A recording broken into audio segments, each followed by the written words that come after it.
와, 야 호진이 형이랑 팀하면 이런 느낌이구나. 좀 든든하지. 와 든든해.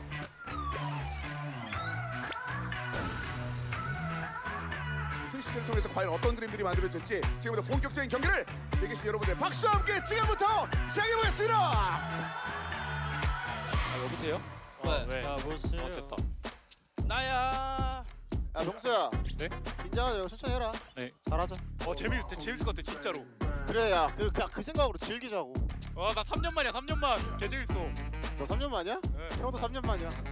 형, 너 2년 만이죠, 형? 형 3년 가까이 됐어. 은퇴하고 3년 만이라고 너는. 나는.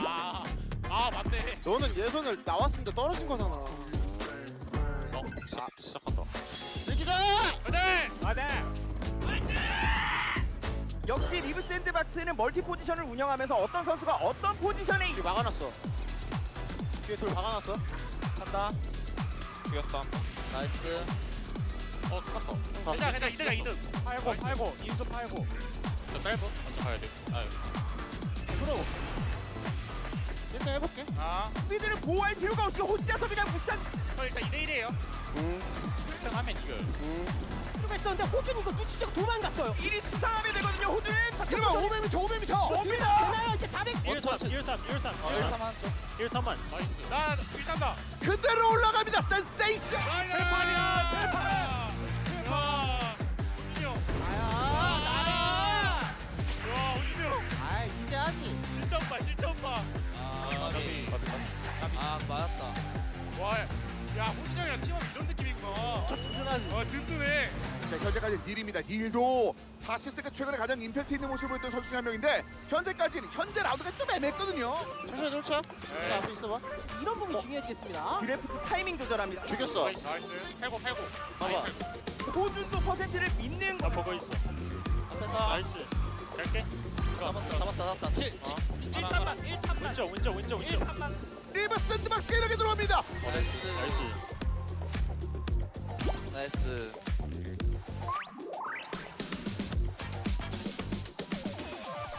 그 평행 세계를 다투었던 팀들이 카트라이더 드리프트라는 무대에서 만나게 됐습니다. 과연 첫 승리를 가져갈 팀은 어떤 팀이 될지 지금 바로 출발합니다. 구호 한번 할까? 시작하기 전에. 시작할 때 하자. 한번 로딩 로딩창 딱 뜰 때 내가 먼저 하나 둘 셋 락스 하면 파이팅 하자. 오케이. 뭐 화이팅 크게 할 겨? 아니. 얘네들은 그런 스타일 아니야. 성량이 크지가 않아. 네, 화이팅. 해. 우리 진짜 절대 쫄지 말자. 오케이. 예, 하나 둘 셋 락스. 이거 왜? 하나 둘 셋. 파이팅. 러너가 4명인 팀도 굉장히 무섭지만 스위퍼가 가능한 선수가 4명이 있다는 게 광동 프리스의 가장 큰 장점이거든요. 가봐 먼저. 깡당.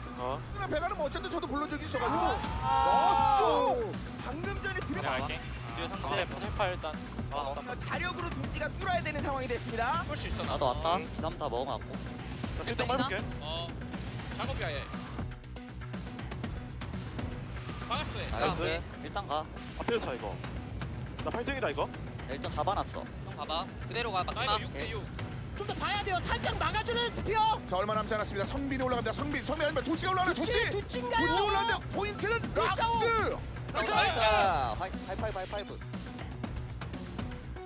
엎대지 마. 다운.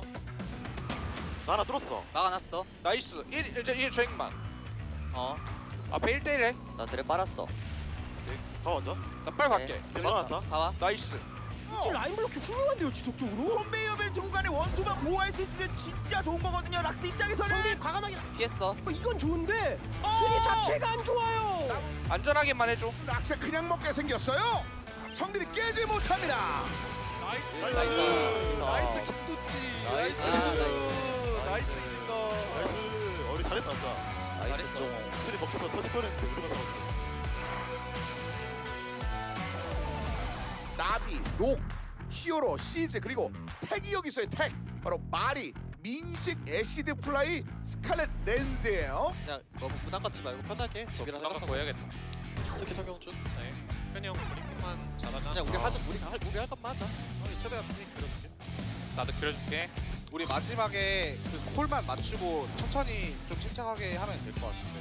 가보자. 화이팅! 네. 시끄러.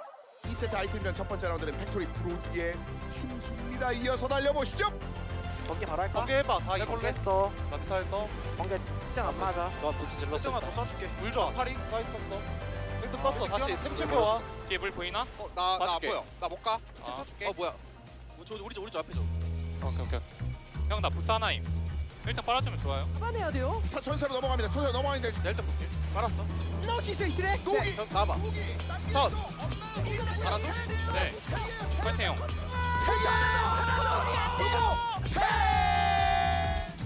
나이스. 어이 투구나가 나 놀랬어. 질 뻔했어. 역시 은택이야. 형 마이크 좀만 더 붙여주세요. 눈 감고 마이트 컨트롤하고 있어. 오케이. 성적주 4명이라고 생각하고 있어. 그걸 너무 잘하는 거 아닌가? 그럼 거의 우승 못하는. 플레이도 한번 얻어 맞다 보니까 지금 렌즈도 바빠졌어요. 그렇죠. 그리고 주요 아이템을 많이 들고 있어. 모자 하나 붙을게요. 알았어. 나 이거 어디서 할 거냐면 1렙 마지막 오르막에서 해볼게. 알았어. 갑자기 이거 선사 형 먼저 해도 돼? 네, 먼저 하셔도 돼요. 번개 가는 거 같고요. 뒤에 번개 열려. 할까? 번개 잠깐만요. 아우 되게. 하나 쓸게 이거 상찬이야 상찬. 이게 나. 형 먼저 해봐. 그다음 이거 이대로 가자. 아우디 분 챙겨놔. 한 대 맞을 거야. 맞아도 돼. 다 붙었어. 엔딩까지 버리. 역전만 하는 것이 아니라 피니시 라인 직전에서 자석을 쓰는 상대방을 밀어내는 몸싸움도 보여줄 수 있거든요. 분명히 아우라라면 가능할 수 있습니다. 이 빨간 거 챙겨보세요. 내가 못 챙길게. 너 챙겨. 챙겼어요. 이거 내가 이거 다원이 빨고 날라갈게. 나 안 맞을 거야. 왜 안 빨아? 끝나고 나 스칼렛 띄울게. 지금 안 열린다. 뒤에는 몰라. 뒤에 열릴 수도. 이거 해볼래? 전! 연결 이거 해치. 내가 1등 빨게. 상대가 빨렸어. 빨아줄게. 어떻게? 끝까지. 렌즈 또 갑자기 우와 람블로킹. 나이스. 나이스. 나 보여준다. 나 짜부가 안 나와. 성경둥이 나 죽이고 갔어. 저 씨. 형이에요? 나이스. 짜부였는데. 근데 우준아 형 너가 안 죽였으면 우리 그죠. 형이랑 저랑 날라갔을 듯.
Welcome back to Kart Rider Drift League. It's a beautiful night to be a Kart Rider fan because we have some of the best matches you could ask for. Liiv Sandbox against KWANGDONG FREECS starting the night off. My name is Wolf. With me is Peter. It's our first time casting together. I'm looking forward to it. How are you doing tonight? I'm doing great as well, Wolf. Thanks for asking. It's been 3 days since our last Kart Rider Drift action, and I'm already ready for more. Yeah, it's going to be a really exciting day because we have 3 matchups that should, on paper, be incredibly close. The first one, of course, to decide who is going to, after tonight, be in first place in our league. First loss, of course, between Liiv Sandbox and KWANGDONG as well. There are next 2 matches between teams that are either neck and neck or kind of struggling, right, in terms of where they're standing right now. So we could have 3 ace matches potentially, and since State isn't here, I think the chances are high. 3 ace matches. Oh, baby. I'm ready for that for sure, Wolf. And State will definitely be jealous. But, of course, we have to go through the team match overview first. We have 5 amateur teams along with 3 professional teams brawling out in the main stage for a chance to move on to the postseason. 4 top teams will go through 3 different matches, and the first place prize is a 40 million won. Notice in the standings, our first match of the day, Liiv Sandbox versus KWANGDONG FREECS, is the one we're going to keep harping on about because it's such a good one. That Liiv Sandbox have only dropped a single track, 1 round loss this entire tournament. They are 6-0 in their second, 6-1 rather, so +5 in their first. That's why they have that +11 there. 4-0 as well in terms of sets. A team that looks impossible to beat right now, but KWANGDONG FREECS also haven't dropped a single match yet, so that matchup is super exciting. And some of the teams we have later on, of course, FNL looking for their first win tonight. They really need to turn their tournament around. Yeah, it's definitely a completely different story right now between FNL and some of the top teams like Liiv and KWANGDONG FREECS. But of course, we are going to be starting off our day with the biggest matchup ever, Titan versus Titan, in that KWANGDONG FREECS versus Liiv Sandbox, followed by FNL Esports versus Sensation. Both teams, they definitely need more wins in their pocket. And lastly, Aura versus ROX for our match number 14. Yeah, I think, match 12, match 14 are definitely the big ones to look forward to, but if you're a fan of the players on FNL or Sensation, you are really rooting for them right now because it has been a tougher season, especially for FNL. We'll get into that a little bit later on, but Starting off the night, of course, with the big matchup here, as this is a rivalry that goes back into the Kartrider League as well. These two teams are some of the biggest esports organizations in Korea. Kwangdong Freaks going to walk out first here. Slight underdogs tonight, I would say, but still coming in determined to take their third win of the tournament, keep that undefeated streak alive. A win tonight would push them into first place. Here comes World Spear, Cool, and Sungbin. Definitely looking for that first place, as you said, Wolf. And I am definitely a fan of this roster. There's so many players with a astounding history behind them, and I'm sure that they'll put up such a good fight against the Sandbox. Absolutely. A team that really needs no introduction, though, is Liiv Sandbox, a team that has won so many Kartrider tournaments since 2019 when they formed and came together. Insuit ahead of this roster forever. But Neil going to be the first to walk out this evening. One of the most popular Kartrider players globally. Something about the way Neil is walking, it's like he knows he's walking with finesse. And man, Neil, I'm already excited to see what kind of race he will show us today. He showed a lot of staying in the back and coming in the front out of nowhere, and we're definitely expecting to see that again today. Yeah. Notably, they do have a substitution, so to speak, here with Jimin coming in. He's the item ace, but due to a team injury, he's actually going to be starting in speed mode tonight as well. So, you know, it's a match where you didn't expect Sunga to be missing, but maybe that's going to be an edge that Kwangdong Freaks can actually rely on, as Sunga hopefully can recover soon, but will not be playing tonight. Yep, and then we have Kwangdong Freaks here with some team stats, and we have Sungbin looking absolutely phenomenal in his average speed ranking at that second place, being basically the second place or the third place every single race. That's a really good stat. Yeah, it's kind of incredible, the consistency, and that's the competition level we're looking at tonight, is writing this one-liner. It's harder than analyzing the opponent. His teams usually send out some sort of taunting message to their opponents, and Kwangdong Freaks pretty much just gave up this time. Yeah. Our pros just want to play their games instead of writing these little poetries, and I like their diss. I agree with them. Yeah. On the other side of Liiv Sandbox, there's Neil again giving the camera the stare down. The guy is coming out. He is very confident this evening. And you'll see some of the positions here in terms of average speed rank here. Very high on this first place. In fact, at 2.43. So that is nuts, actually, to be quite frank. Your average is 2.4, not even 2.5 in speed. And he's in hybrid, so he's also good at item mode. So I'm sure that, you know, today, Neil and Jimin, they need to prove themselves because they don't have their normal player in Sungha coming in today. Yeah, Sungha was such an important part of their performance in item mode, actually, and made a lot of good plays, even though he isn't the item ace. As this is just a tease about World, a.k.a. are you Dog? Are you World? Are you ZZZ? Are you Cool? What's up with these players over there on the other side who are using different names and what their name is written as, just kind of taunting those two players. There's two players, of course, on Kwangdong Freaks like that.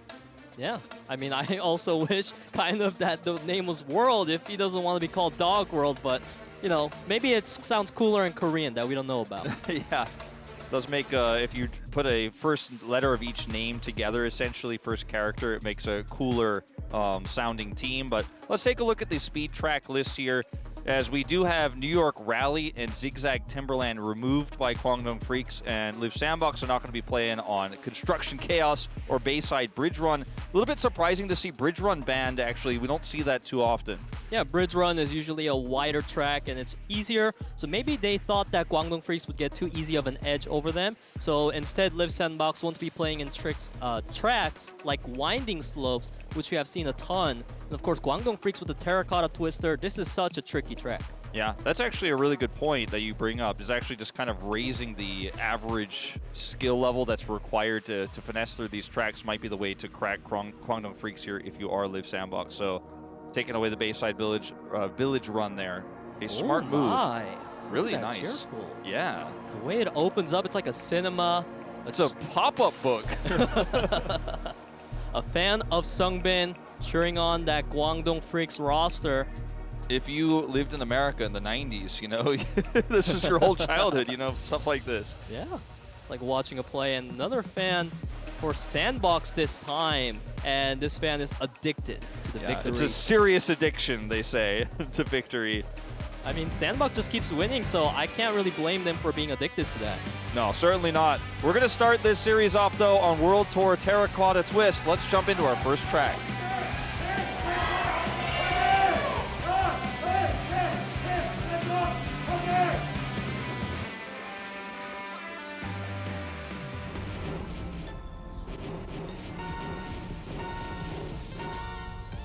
And off we go for our first track here, Kwangdong Freaks against Liiv Sandbox. Fitting that Sunga, even though he's injured today, does hold the track record here on Terracotta Twist, so a bit of a shout out to him.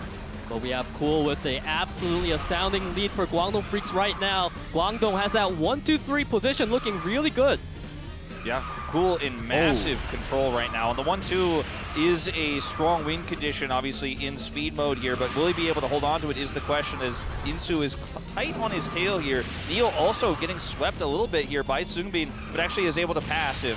So this is looking like a pretty dangerous situation here in terms of the control that Kwangdong Freaks have right now. Kwangdong Freaks definitely maneuvering these turns beautifully so far. Cool still in the lead, really far ahead. There's no room for Insu to catch up yet.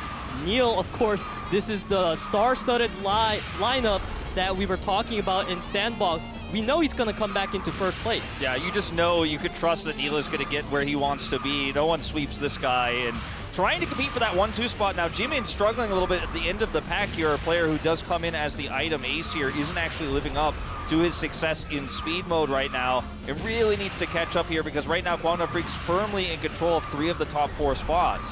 We're seeing our players take a lot of these tight turns, as we see still Neil in the lead for Sandbox, Sungbin for Kwangdong Freaks. Players are pretty much neck to neck right now in that top 3 position. Oh, Cool here, trying to maintain that top 2. They were so close to it. Still firmly in control right now as we're getting very close to the end of this track here. Last possible second here for some of these Liiv Sandbox players to catch up. Oh no, Insu with the collision into the wall is going to set behind 3 players, but we have Sungbin in the front along with Cool trying to take over Neil. 1-2 finish here is on the cards here for Kwangdong Freaks, and they will get it. Sungbin and Cool, first and second, will take the first track here, the second track to be taken against Liiv Sandbox in this entire tournament. Kwangdong Freaks with a great start to this match. The consistency coming out from Cool and Sungbin was absolutely phenomenal, and was able to give them a huge lead over Insu and Neil and Sandbox, who tried to keep up with them, and my goodness, the track record time, it's really, really close. Yeah, really close, but having that strong finish at the last possible second is exactly what you need if you're looking for that 1-2 finish. And unfortunately, because Kwangdong Freaks had control for most of that entire track, it was very difficult for players like Jimin to come up and actually make an impact there. And you know, we talked about it a lot last week, but Spear is such an incredible player in terms of sweeping and making sure that his leaders can actually hold those top 3, top 4 spots. He did a great job again here, and we're going to have to see a little bit more consistency here from Liiv Sandbox. I think it wasn't really a problem with the start necessarily, but they couldn't actually hold on to control. Yeah, it was a big problem when Hyunsu hit a wall and he was no longer able to sweep, so hopefully this time Sandbox will be able to come back in track number 2, Mind Winding Slopes.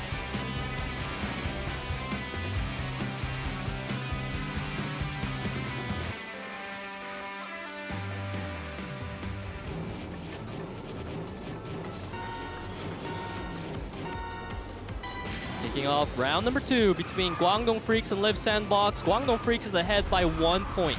Yeah, Cool taking another early lead here, already jumping out in the front of the pack here with Spear not far behind, and this has been great starts for him every single time. His cutting right outside of the start line has been very successful at getting him that first nitro and pushing further ahead. And right now, he is contested by Hyunsu, who has just passed him. Very tight here in our top 4. Yeah, and we saw Sungbin taking that little drift, but it drifted too far out of line. So now 3 members of Liiv Sandbox up in that top 4 position. They're trying to catch up with Cool. Now the problem is Sungbin and Spear, they can only block out Jimin right now, which is not what they want. They gotta catch up. Yeah, Spear's actually really gonna need to push his way into top 4 if he's gonna be able to contest here with the rest of the pack. As Cool has dropped into second here, and Sungbin is trying desperately, but he's actually blocked by Neil quite significantly here. He's been blocked several times. He's drafting off him though. See if he can get a pass here. Oh, collision! That's not what you want. The draft was looking good, but the collision completely ruined the momentum of the draft. Now, Insu and Neil in the lead for Liiv Sandbox. Spear trying to come in, take the lead over Neil, trying to deny that 1-2 position. Here comes Insu and Spear fighting it out. And Insu, he's gonna make it into first, but Sungbin, he crashes into the wall. Kwangdong FREECS still somehow manages to find that 2-3-4, and they're gonna be able to take another point over Liiv Sandbox. Yeah, it looked like it was potentially going to be disastrous here, but the 2-3-4 does come through, and Kwangdong FREECS narrowly avoid disaster there, even with that collision into the wall there at the last possible second. Doesn't ultimately end up mattering. But Liiv Sandbox definitely looking a little bit weaker without Sunga here to actually help guide them through some of these tracks, because the start was good and we did have a 1-2 lead for Liiv Sandbox for a little while there, and it looked like, oh, okay, maybe this is the turnaround, maybe this is the comeback.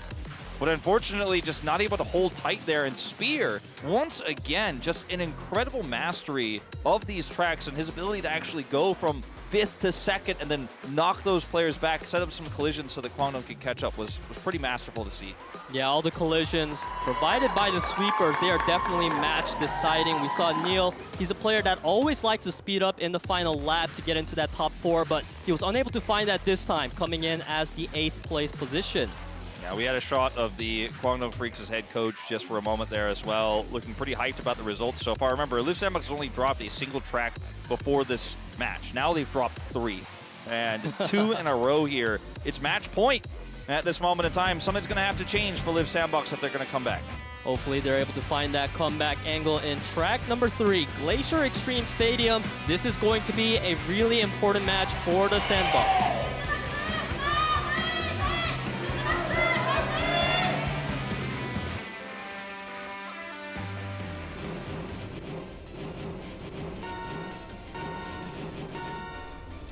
Here we go, match point here for Speed for Kwangdong FREECS. Could be taking a 3-0 here if they can hold strong. And so far, a great start here. Once again, Cool leading the pack. And if Spear is here to block for Cool and Sungbin, it's going to be a bad time for Liiv Sandbox. Spear is just so incredible at blocking these advances. Sungbin also with a great move just there. Man, Kwangdong FREECS in such great control. Kwangdong FREECS, they are absolutely dominating the field right now. Neil trying to catch up a World. Of course, he's there comfortably blocking out whatever players that's needed, because not only do you have the 1-2, you got the 1-2-3. Yeah, 1, 2, 3, 4 at this point in time. You're just absolutely in control. I mean, the lead that they have is really difficult to break, and Neil is a player who often can go from last to first, and you can see he's taking some really risky turns here, actually cuts the gap there. He's trying to aggressively get into draft position here with Insu, using Hyunsu right now to actually get them up onto Cool, but unfortunately they're just not closing the gap close enough. But World did fall behind significantly, so now he's unable to block out any members of Liiv Sandbox. So we have Hyunsu, Insu, and Neil having a free reign, to try to get into that top 3, but that collision sets behind so many members of Liiv Sandbox. Sungbin is just playing out of his mind right now. Once again, blocking and setting up that collision. Now Insu alone has broken into this top 4, but they're going to need a lot more than that. A lot more. They need to find a way to support Insu, because right now Hyunsu is getting blocked out by World. Fortunately, he does make it across. However, it is still a 4-5-7-8 for the Sandbox. They are behind quite a bit, and we're entering the hairpin turns. Oh, these are the hairpin turns where you really try to close that gap. And unfortunately, Neil's not here. 1-2 finish here on the cards, 400 meters to go. Oh my goodness, this is not anywhere close to the match score for Liiv Sandbox. Kwangdong FREECS with another dominating finish, 3-0. Yeah, completely crushing Speed here in dominant fashion. One of the most one-sided matches of Speed I've ever watched, and this one was completely dominated start to finish, and Sungbin just absolutely killing it every single time they tried to pass. He was sweeping incredibly well, and usually that's the role of Spear from the Kwangdong matches I've watched this season, but Spear's just one of the front runners there with Cool, and you have Sungbin just doing this incredible amount of blocking. Only really Insu and Hyunsu challenging there a few times when it came to the hairpin turns, their last chance. They weren't able to pull it off, but what a lead now. Now, with these teams having the unfortunate situation that Liiv Sandbox is in, where Jimin has to play Speed, and Kwangdong FREECS being a 4-man roster, we won't have any substitutions going into item mode. Yep, that's going to be a very unique occurrence where we have a team on both sides running a 4-man lineup using the same exact team for both item mode and speed mode. But, you know, it's definitely going to be a really skillful match. Whoever comes out a little bit on edge is going to take it. Now, luckily for Jimin, we're now stepping into his forte. This is the mode that he is hired for, right? Like, he's the item ace. This is his role within the team. Right. And so this is should be a strong turnaround point here for Liiv Sandbox. Let's take a look at the tracks we're heading to. Gangnam Streets here for the first one. Then we'll head into Mushroom Caves, Polar Half-Pipe, Motherload for round 4, and then Cogwheel Crush is the final stage. And this is where you have to turn it around as Liiv Sandbox, because you know you have some incredibly talented players in both Insu and Neil who could carry you through an ace match, but you have to get there first in this item mode. Yeah, and Liiv Sandbox was banning out Istanbul Sunset Plaza along with Icebreaker Pass to hopefully have a better performance here in the item mode, while Guangdong, they banned out London Knight and Magma Cavern. I haven't really seen too much of Magma Cavern, so I wonder what the strategy was there. Yeah, well, we'll have to wait and see. It's a map that has been banned a few times. I'm excited to see if we go to Cogwheel Crush, because that is one that often gets to a lot of chaos. So no matter what, we're going to see my favorite item track, which is Polar Half-Pipe. Yeah, I like that too. So no matter what, we're going to get that one where things can get very out of hand if you make even one mistake and get knocked off the track. It's very difficult to avoid water balloons. And even this sign here cheering for Neil in the item mode. It's all going to come down to this for Liiv Sandbox, or Guangdong Freaks going to move up to 3-0. Oh my. Our fan here has dropped out of their work to come watch the match on a weekday, and they are not regretting it so far. I wouldn't either. I think it's a good night to be here to watch some more Kart Rider Drift League. We're moving into our item mode now. Our first track, World Tour, Gangnam Streets.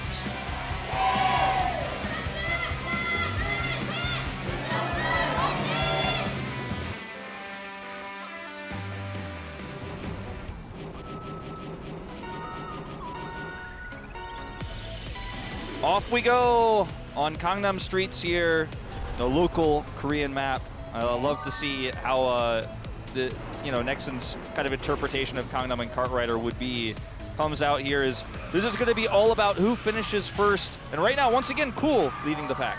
Cool always in that front this time. The difference for Guangdong Freaks is that Sungbin, instead of being in the middle of the pack doing the sweeping, he's keeping up at the front position. But World, he's really far behind, meaning he's picking up a lot of the items for Guangdong Freaks right now, but double EMP is not very useful. It can be useful later on if you end up getting UFO stacked against you, but very useless in the first lap. You know, Yeah. There's just not really going to be anything you're going to gain from that. So you notice he cycles those out very quickly here. Cool's been holding onto this Angel for a while too. That might be one he holds onto for quite some time. He's also got a shield. As you see, Hyunsu's taking some abuse.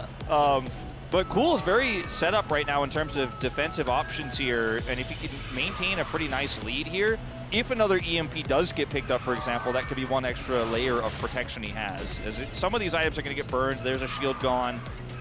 Right? And now we have Insu following right behind with that booster. He's got double booster now. I'm sure he's going to use one of them when the next item becomes available. Spear and Sungbin. There's that 1-3-4 for Guangdong Freaks. We need Insu to do some catching up to do.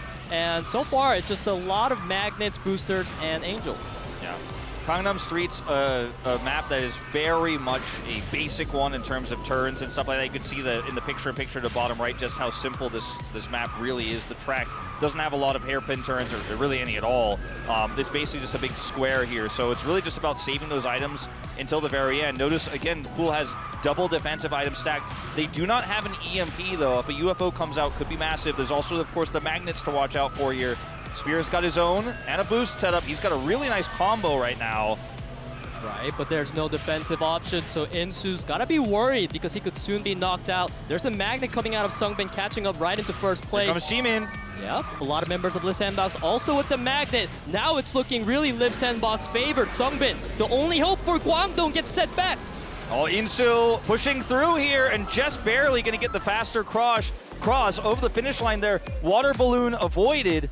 And high fives all around as a lot of items used all at once with Jimin starting off, using that magnet to actually create some disruption there. And it's barely Insu crosses the finish line first. in that final lap, that was when every single player pretty much turned on their magnet and players got so bunched up together, but somehow it was Insu that was able to utilize the boost to make it across before getting any of those collisions. Yeah, you could see about half a second, even less than half a second here ahead, Insu was of Spear to take this one. So in a big way, Liiv Sandbox finally striking back in this series as we moved into the item mode. And I'm excited to see what the response is going to be here moving into the second map, because, you know, anything could happen in item mode, and you still are on your, not on your tournament life, but on your series life here, that is to say, for Liiv Sandbox, as we watch this one more time. A lot of water Yeonsu bombs. Ooh. My. Blocking here, actually absorbing that homing rocket. Yeah, that's crazy. He knew that his front runners were going to get targeted, so he absorbed the aggro, and at the end there, unfortunately, you saw a lot of players got slowed down by the collisions, and it was Insu who made it across. Yeah, and it looked like Insu also was just barely able to prevent the pass there by blocking the last possible second. The bump there actually giving him an extra burst of speed, and also preventing the pass. So just really good awareness there. Looking back, as we move into our second track here for us, Mushroom Caves. We're going to find out if Liiv Sandbox can take a 2-0 lead, or if we're going to get tied up here in the item mode.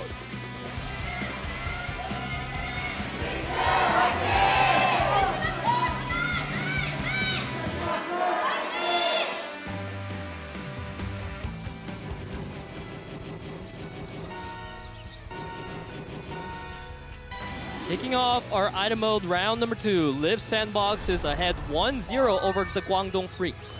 Ooh, Neil not able to get the double here is just going to instantly pull up this magnet. Just say, well, not what I was looking for, but we'll pick up a UFO now here early. Ooh, yeah, early UFO, it can be very good, especially if there's no EMP waves, as we see players just really getting across those barricades with no problem at all. Yep. There's the UFO onto Pool. Magnet also coming through. Insu tried to take a nice lead, but really unblockable. The water balloon in these choke points, very difficult. Yeah, there was literally no way you could possibly dodge that one unless you de-accelerated and went backwards. Now we have Insu and Neil comfortably in the lead. Picking up some defensive items, we have Angel and Booster for Insu. Yeah. Good shield here. Neil at the front of the pack here right now with both a UFO and a magnet, but we're still in the first lap here, so trying to use them a little bit conservatively. We'll use the UFO, but holding onto that magnet for a little bit longer. And picks up an Angel, which could be nice for the rest of his team to catch up, as Insu is also holding that Lightning. He's going to toss it out right now. Yep, and there's double Angel earlier for Sungbin, or no, sorry, I mean double Magnet, but he did use one of them because he definitely doesn't want to have two when he was sitting in that first place. Now Spear leading the pack for Guangdong Freaks. He only has a booster, so he is lacking defensive options. He's relying on the Angel from his teammates. Yeah, he certainly is. Oh, big balloon here, and this is actually going to give Sungbin the opportunity to cross into first place here. Angel is popped right now for Liiv Sandbox. His teammate tries to hold on. Jimin could not hold on. Yeah, Jimin definitely holding on for Liiv Sandbox. It was a member of Guangdong Freaks that got sent back, as we have now World leading the pack for the Freaks. Liiv Sandbox coming in with Insu. Neil, beautiful Angel, absorbing the water bomb, and it's Sungbin who manages to come in first for his team. So we're all tied up now here in items, and a big strike back for Guangdong Freaks, but nice attempt there actually by Neil with the Angel and the Nitro to actually try to push through the water balloons so that he could actually just force his way to the first place spot. But there's a lot of acceleration and item usage there for Guangdong Freaks, so even though he had that fast track attempt there with the Angel, it's ultimately not enough, and both Sungbin and Spear will actually finish ahead of Yi and Jimin. So only thing that matters is getting first, but you could see that Guangdong had such a lead, they actually had the first two here crossing the finish line. And this is going to be the first match loss in the item mode for Liiv Sandbox, because up till today, they were literally undefeatable. So we are really starting to see the cracks in that shield of Liiv Sandbox today. Yeah, it's the toughest opponent they faced this tournament. And you could talk all you want about speed mode and how, you know, Jimin was in an uncomfortable position, but this is his wheelhouse, and the dominance we have seen from them all tournament long isn't showing up today because Guangdong have come to play tonight. We're moving to our third track here of item mode, Glacier, Polar Half Pipe.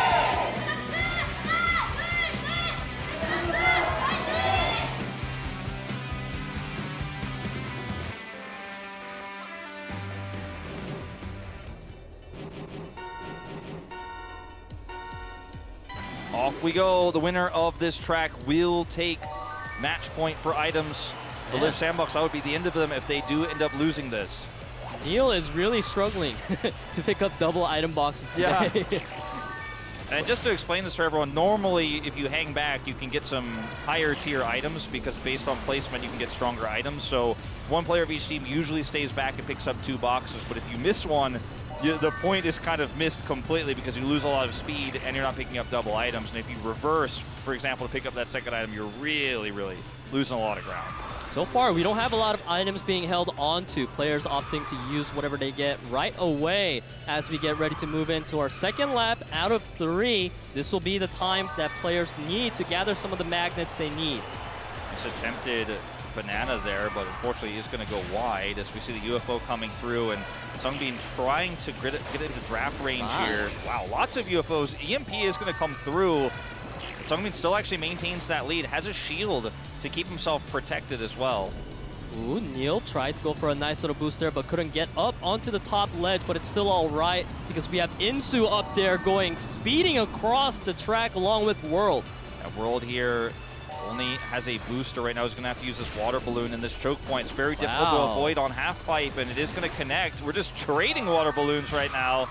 Yeah, these water bombs are coming in so clutch left and right. Every single player pretty much just getting caught up in them as now we are in our 3rd lap. The lightning coming out is going to set back Guangdong Freaks quite a bit. It's massive, actually. The lead now here for Liiv Sandbox is huge.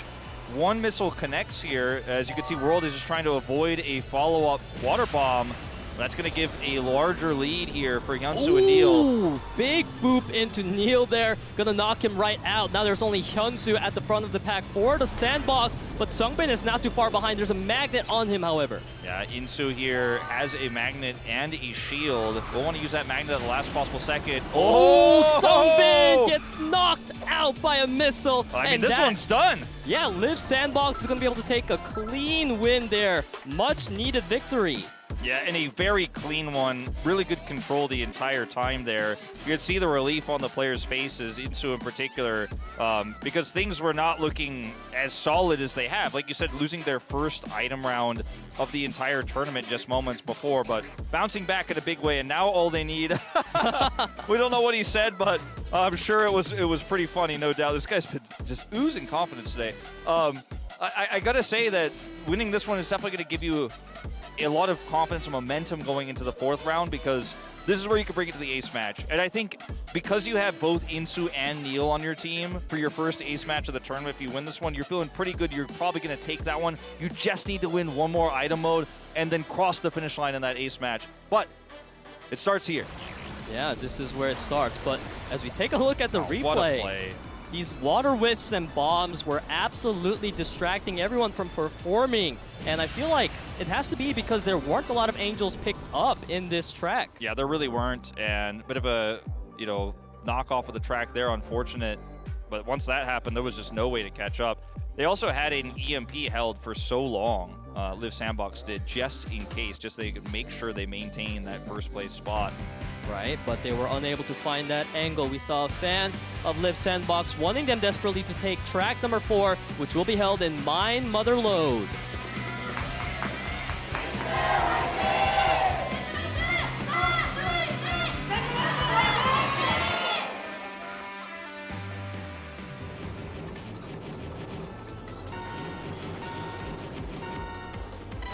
Here we go into round number 4 of item mode. Liiv Sandbox ahead 2-1 over Guangdong Freaks. Yeah, very, very close series that we do have on our hands here. You can see currently that water bomb is held by Neil. Very awkward to use that early on in a race like this with how tight these choke points are. There's no avoiding it. Yeah, but unfortunately the water bomb did miss. It was sent a bit too early, it seems. But one important thing to note is that this track, Mine Motherload, was picked by Guangdong Freaks. So Liiv Sandbox, if they win this one, it's going to set a strong message. It certainly is. And winning on your opponent's map is definitely something that's going to give you a lot of extra confidence, as we are going to take the risky right side path here, which is very difficult to avoid items on, as you can see, but it is the faster path. That's why teams take it, as the Lightning is going to give Jimin the opportunity to take control first place for the time being. He is holding a Magnet and an Angel, so he's very well set up right now if he can avoid these water bombs. And he is avoiding them. Yeah, the water bombs are not really being as effective this time around. We have Spear taking the shortcut route, taking that first place away from Liiv Sandbox. Yeah, he's holding on to 2 shields, so won't really miss out on anything by taking this shortcut. He can actually maintain this position a little bit longer, be in a good spot here, but we're still only on the second lap of 3. He's also got an EMP, which could come in handy later on. Double shield setup still being held by Insu. He's afraid of the water bombs coming out of nowhere, because if you take a look at the lineup of Liiv Sandbox, it seems like they definitely don't have too many Angels, so players needing a bit more time to buy those out. Wow, 6 spin by Neil. Yeah, that was actually slick. And World here holding on to first place right now does have that boost and the Angel himself, as we're 2 Angels apiece here between these 2 teams, so it's really a UFO that you need. Chaos! Chaos there on that choke point, and World is going to really be the biggest winner of this. Actually gets to avoid it all and maintain his lead. Now he's got Sungbin to block it. Banana play! So sick from Sungbin! And now KWANGDONG in such a good spot. Yeah, this is the 3rd lap where you have Sungbin way in the front. Even World is way ahead of Jimin right now. All World needs to do is block for Sungbin. We see Insu coming out. However, World does get set back. This is an opening for Insu to try to catch up to Sungbin. The shield, it blocks out the UFO, and Sungbin able to secure that first place finish. Oh, the UFO just a little bit too late to be impactful. Picked up so late. A EMP was also almost picked up. It was held there by Cool at the last possible second, so might have actually been able to block it depending on the timing of that, but either way, he was just too far ahead at the end of the day. And we are moving into our 5th track here of item mode. This is actually wild to see both of these 2 teams go neck and neck, because leading up until this moment, most people were leaning towards Liiv Sandbox, definitely the big tournament favorites here. And most people were thinking, yeah, this will probably be the closest match they've played so far, but KWANGDONG Freaks should play it close. But it has been neck and neck, extremely close. You lose this one now as Liiv Sandbox, you lose control of first place in the standings.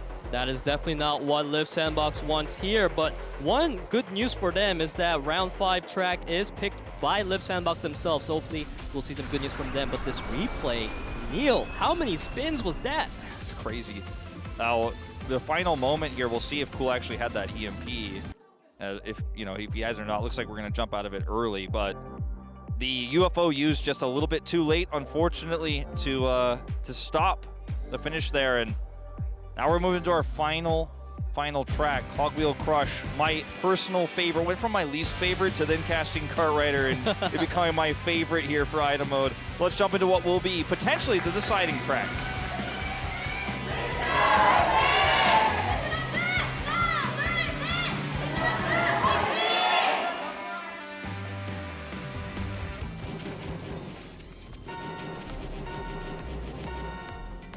Off we go, one final track of item mode to decide whether we're going to the ace match. This is tournament life on the line pretty much for Liiv Sandbox, but they're feeling comfortable. I was about to say, until that water bomb blocks 3 people. Yeah, and now Cool taking a massive lead, and Sungbin trying to come up there and block with him.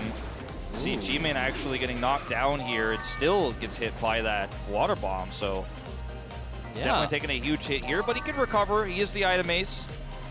Oh, Neil with a little sideways, but he manages to recover just fine. Cool getting set back by the water bomb at this point. It's Spear and World leading the pack. For the Freaks, we have Insu coming in hot. Insu, he has been great at maintaining that runner position, coming out of nowhere in full speed. Barricade's actually getting some value here too, an item that you very rarely see affect pro players, but just limiting the space there ended up being quite significant. You see this is going to be taken by all players. Only Neil and Sungbin actually able to hold on to it. He's going to use an early magnet here to secure first place as we head into the second lap. A very tight position here for Liiv Sandbox. This is their series on the line right now, and they only occupy one of the top 5 spots right now. They have the most important one in first, but it's going to be so hard to hold it. Yeah, great dodge by Hyunsu there on the water bomb, making sure not to be set back. However, the banana. What is up with the bananas The today? bananas today have been like snipes every single time. Jimin is really going to have to pull his weight here as the item ace right now because he is the one person who can challenge Liiv Sandbox and get very close to the end of this final lap here. Neil coming in, trying to take over. Kuo was able to shield away the missile, but he gets hit by the second one in a row. Now Insu and Neil strongly in the lead for Liiv Sandbox. Yeah, no Angel used there to actually block that second one. Insu in control, 500 meters to go.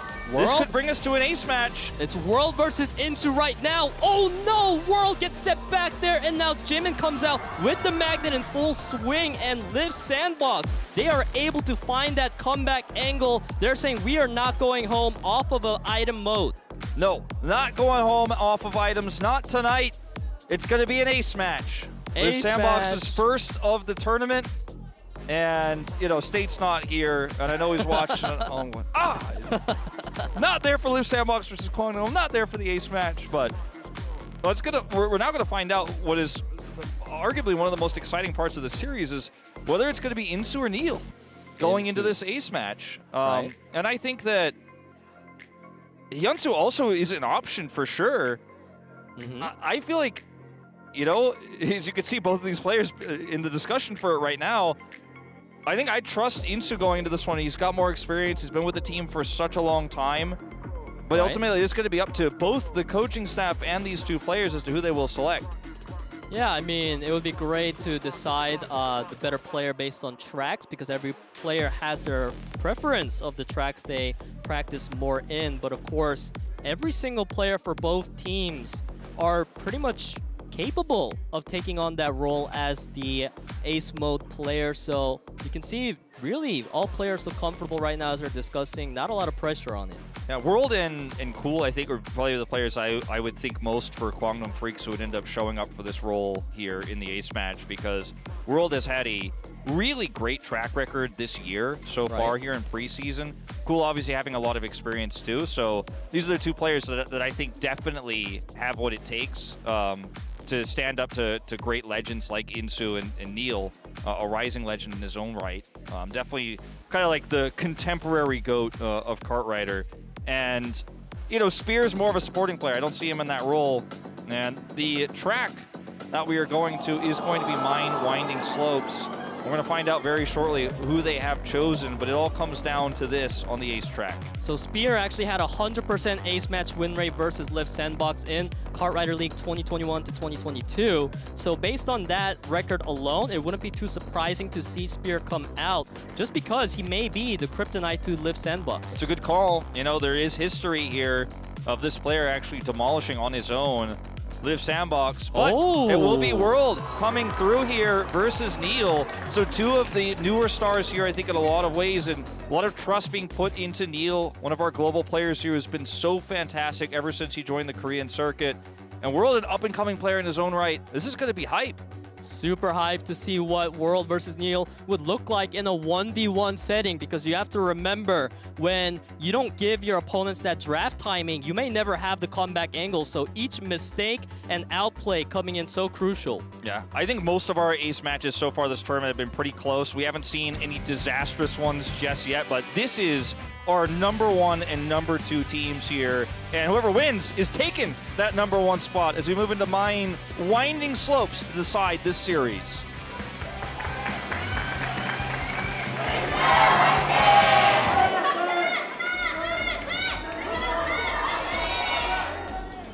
Here we go into ace match, and I'm so excited to see what happens. So far, Neil is firmly in the lead of World. This does put pressure on World right now. He's gonna need to take the tighter turns because Neil has an advantage in the booster gauge. He certainly does.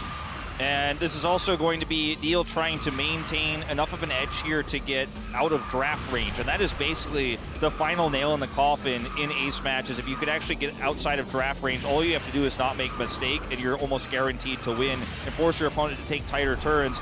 As it is right now, very close here, but Neil still maintaining that advantage. Nice cutback around here, actually preventing World from closing the gap there. Neil with the clutch block right now, still strongly in the lead. However, World... Neil! huge mistake, and that is World taking a massive lead right now. Oh no, this is not what you want to see if you're a Liiv Sandbox fan. Neil nowhere close to that draft range at this point. All World needs to do is keep this lead, while Neil definitely pressure on him now to take the greedier lines if possible, and he's somehow catching up. Oh man, Neil is just so incredible. After a mistake like that, you almost say it's done, it's over, but he's actually taken such risky turns here. And I guess if you're that far behind, you might as well. As you can see, he's very close, but not close enough. Oh. Man, there was too big of a gap there at the end. You saw World so strongly in the lead that one mistake costing the ace match for Liiv Sandbox.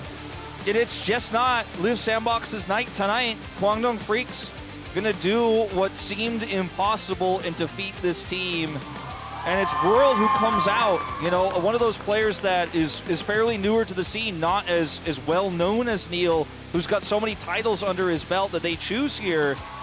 They don't pull out cool, they pull out World, they give him the opportunity, and he comes up big, and it's just one critical mistake from Neil. I mean, after the mistake, he still almost closed the gap, but it wasn't enough ultimately on the one lap, single lap ace match track here, Winding Slopes, but one small mistake from Neil, and you know, it's something that you're definitely going to be feeling for a little while, but you know you're still a top 2 team in Kart Rider Drift League, and you absolutely can bounce back. Is Insu upset he wasn't picked for the ace match? No, he's supporting his teammate. Yeah, Neil definitely looks a little bit calm there. He knows he messed up, but he still had a fighting chance. Unfortunately, it just wasn't this time, and Insu, you can definitely see him saying, hey, don't worry, Neil, you're still our superstar. Next time we'll get him. It's not that bad. Yeah, it's definitely recoverable. He says he's good. The guy's good. If he says he's good, then we're all good, right? Liiv Sandbox, although they now lose that spotless record, I feel like just even still, because Guangdong Freaks was such a strong opponent, it doesn't make them all of a sudden bad that they lost this match. In fact, it was really close, going all the way down to that set number 3. Wow. Yeah, it certainly is. I'd say it's an upset, but there were circumstances, right? Like, Liiv Sandbox didn't have their main runner. They actually had to play G-Man the item ace instead. But they got dominated in speed. Item was very close. They narrowly got it, but Guangdong Freaks were just the better team on the day, and the ace match is what decided it all. But you got to really feel like we're watching, in a lot of ways, a new generation of Kart Rider pros here across both of these rosters, really shaking things up here early on.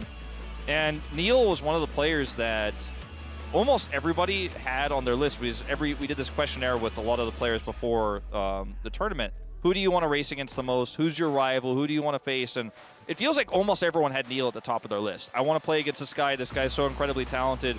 And for World to get chosen, to then take that opportunity to face off against Neil and then beat him in the ace match to take first place at 3-0, it's got to feel amazing. Yeah, World is having a fantastic preseason so far here in the KDL because he also moved up in his solo group match. Right now, World is proving to be definitely one of those players that we have to watch out for in Kart Rider Drift. Sure, there's Neil, Insu, Hojin, players who have already proven themselves in the normal Kart Rider League, but you have to remember, this is a whole new game now, and it's anyone's chance to take the trophy home. Yeah.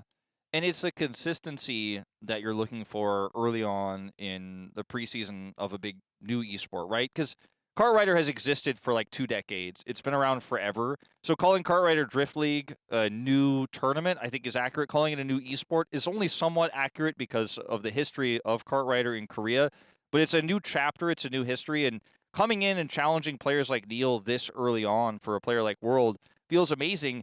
Like, as you mentioned, doing very well in the solo races means that he's showcasing his skills on both aspects of the game very early on, also doing very well in item mode. So you look at this guy as an extremely well-rounded player, and if you're Kwangdong, you're like, we're holding on to this guy. We're keeping this guy because he's got a great and bright future ahead of him, no doubt. Yeah, and to highlight another player from Guangdong Freaks that really impressed me today, I must point out Sungbin, because Sungbin has been pretty much a runner for the Guangdong Freaks lineup. He's obviously been in the front when he's having the average rank number 2 in the whole league, but this time he was actually able to play the sweeper role and literally block out 3 players alone, and that's like a GG condition right there. Yeah, Sungbin actually played incredibly well. In the last Guangdong Freaks series that I cast with State, it was actually Spear who took a very similar role and was doing the sweeping for the most part. Right. But Sungbin actually stepping into those shoes today and playing out of his mind, honestly. And, World ended up getting the ace match win, so I think most people would just put like the MVP sticker on him like right away. Right. But I think Sungbin showed some great performances, especially in speed, and is definitely the standout player to me, the one that I'm going to remember the most, I think. And, obviously an ace match that is tainted by a huge mistake like the one we saw from Neil isn't going to feel great, but, I mean, Neil was still hot on his heels even after the mistake, so does make you wonder what could have happened in a parallel world, but that's why being stable on the day, being in good condition, actually making sure you're making every single decision perfectly, every single turn is so accurate, is what this is all about. I think a lot of people enjoy watching Cartwriter esports because they like to see the crash. They like to see the crazy drama that happens, and that's just part of it, because one tiny mistake like that can cost you an entire series. It's crazy. It's not fun to be the one going through it, but as No, you said, no. it may be fun to watch it because it creates all this drama and new story all of a sudden. And as you mentioned, when you're not in the range to get the draft, how do you even catch up? But Neil somehow managed to do it, just wasn't enough on that final push off the jump. And I must say, though, Guangdong Freaks, we may have to give them the crown now and consider them to be the fiercest opponent here in the KDL preseason, because 4-0 undefeated. If you don't get defeated by Liiv Sandbox, then who's going to defeat you? Exactly. At this point in time, too, like, any, kind of like Liiv Sandbox fan who's thinking like, well, it wasn't real best today. Neil had that one mistake and Jimin was playing in speed mode. You kind of just have to hold your words in for a little bit longer, because the next time these two teams are going to face off against each other is going to be in postseason, right? We have a round-robin system here. So even though this match was incredibly hyped coming in, there were some asterisks for sure, but Guangdong Freaks get to hold the crown for now, and if they don't make any more errors in the regular season, Liiv Sandbox will stay behind them for the rest of regular season. So right now they're feeling good as long as they can hold this momentum, that maybe they do end up taking first in regular season. Only time will tell, because we have a lot of dark horse teams in this tournament, like ROX, like Aura, so anything is possible. But yeah, it is such a monumentous win, because the harder the opponent to defeat, the more valuable the points really feel. Right. Because it also builds your reputation. I feel like today we've seen some of that strategy coming out of Guangdong Freaks. Cool. Leading the pack as always, firmly in that first place position, constantly allowing for a 1-2 strategy potentially. And we had Sungbin and of course Spear, who's also great at blocking. You know that when your team has a fantastic runner and a sweeper to make sure that they are in the lead, that's pretty much a undefeatable condition. Absolutely. And I think that teamwork that we saw from Guangdong Freaks was really ultimately what won speed for them. But that's going to be it for us for our first matchup. We're going to jump into our second team matchup of the night after a short break. We'll see you then.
Welcome back, everybody. It's time for our second series of the night.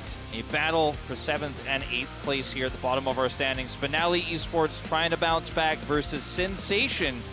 It is going to be a really important one for these two teams. This is a 7th place versus 8th place decider match right now because both teams are in those rankings, the bottom of the entire group. So we have FNL members walking in.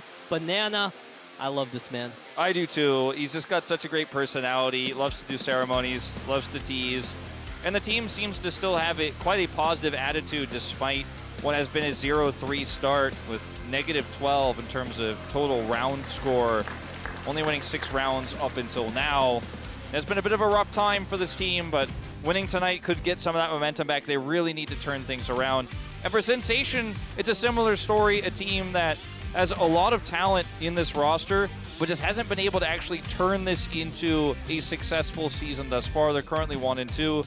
Hojun, of course, a player everybody's got their eyes on right now, and fortunately wasn't able to advance in these solo rounds and hasn't been able to lead his team to victory in some of those ace matches either. One good news for Sensation, I would say, though, is that their 2 losses, it comes from pro teams. So now, going against amateur teams like FNL, it is a noteworthy time for them to finally turn things around and prove that their losses only happened because they were against the best of the best. But, you know, Sensation, they still want to be a team that's good enough to make it to that top 4. Exactly. FNL, see what they've got to say going into this one.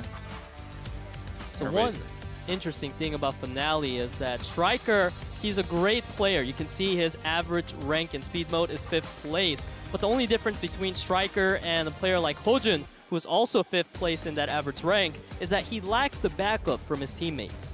Yeah, that is true. And we'll see if that is going to be a problem again tonight. As you can see, the attacks per minute is also quite high for this team. Their item mode performance has been pretty good.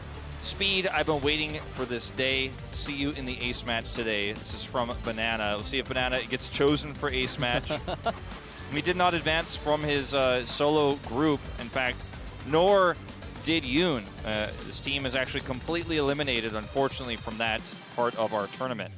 I find it a tad bit concerning that they've already mentioned ace match happening. So that's like already pretty much saying that you're going to lose one set, which I hope is not the case for FNL because they definitely need some motivation boost. But Sensation, on the other hand, you know, this lineup has done so much historically.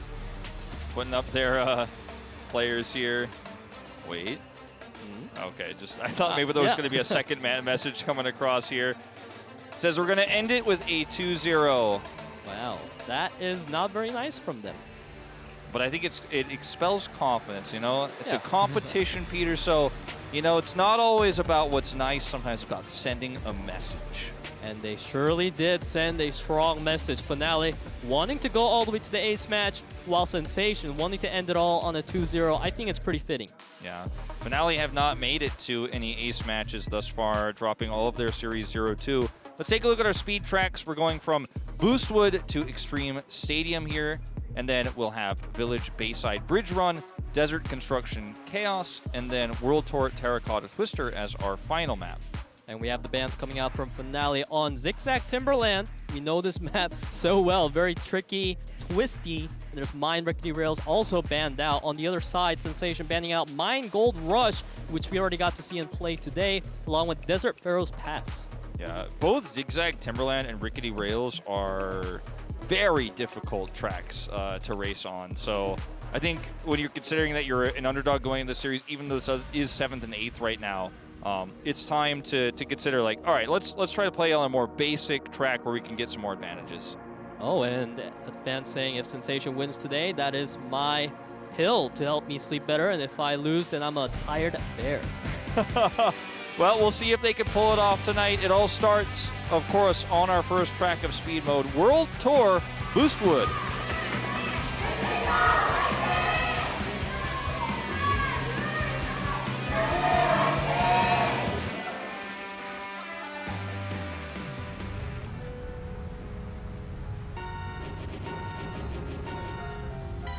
We're off. Hojun trying to maintain that first place spot, but actually Percent will take it momentarily. Yeah, I mean, Speed and Guard are all the way behind right now. They got pooped quite far behind the pack. We have the top 5 players consolidating here. We have 1, 3, 5, 6 for FNL, looking pretty good coming into this starting position against Sensation. Yeah, very close race here so far. The 1, 3, 4 in possession of FNL, or FNL Esports in possession of it. Also holding on to the 1-2 now, so Hojun really the only one challenging for this is Speed and Percent holding up the rear here. Look at the sweeping here from Yoon so far, keeping them out. Actually really creating such a nice wall here. Yeah, but Hojun manages to break the 1-2 formation from FNL. This is going to be really huge because now Speed can come in and actually take the 1-2 position for themselves. Now FNL, they are the ones trying to block out this dual roster from Sensation. Yeah, and things are looking really rough here now for Finale. Huge turnaround, as you say, with Speed and Hojun actually breaking through that wall just barely. And look at that collision there onto Taming from Percent. He's just trying to make sure that Finale can't get anywhere close to these top 2 spots. Doesn't matter if they hold 3, 4, 5, if top 2 is going to be a possession of Sensation. That's why Striker needs so desperately to actually break through here to win this one for Finale. We're seeing the drifts come out, but the collision's gonna happen on the side of Finale. Sensation, if you were looking good before, well, now you're looking even better.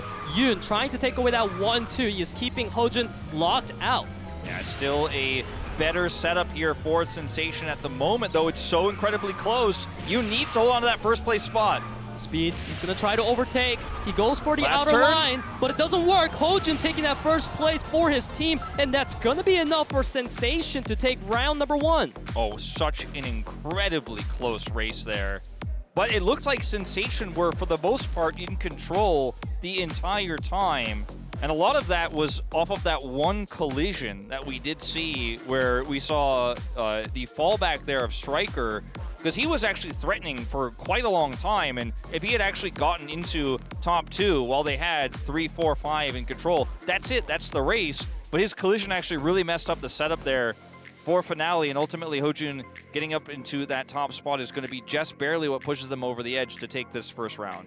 What a great showing by Hojun. You know, we've been talking about Hojun recently, more about his failures than his successes so far in the KDL preseason. However, this time around, he came in and showed up as the captain.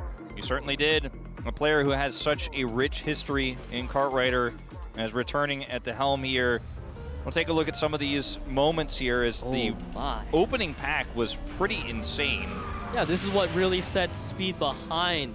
But somehow he managed to catch up and come to first place with Hojun. You saw that collision there from Striker into the pillar. That was really a turning point. They kept it pretty close after that regardless, but if he had actually been able to stay up there at the top of the pack, I think we'd be looking at a different situation with Finale taking the first round. Not the way it went though, Peter. Not the way it went in that round number 1, but hopefully in track number 2, things will look better in Glacier Extreme Stadium.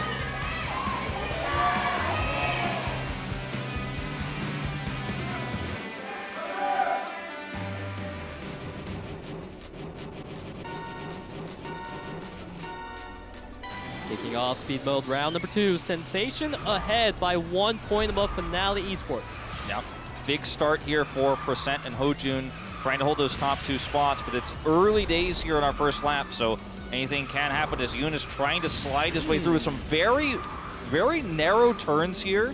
Yeah. Taking the inner.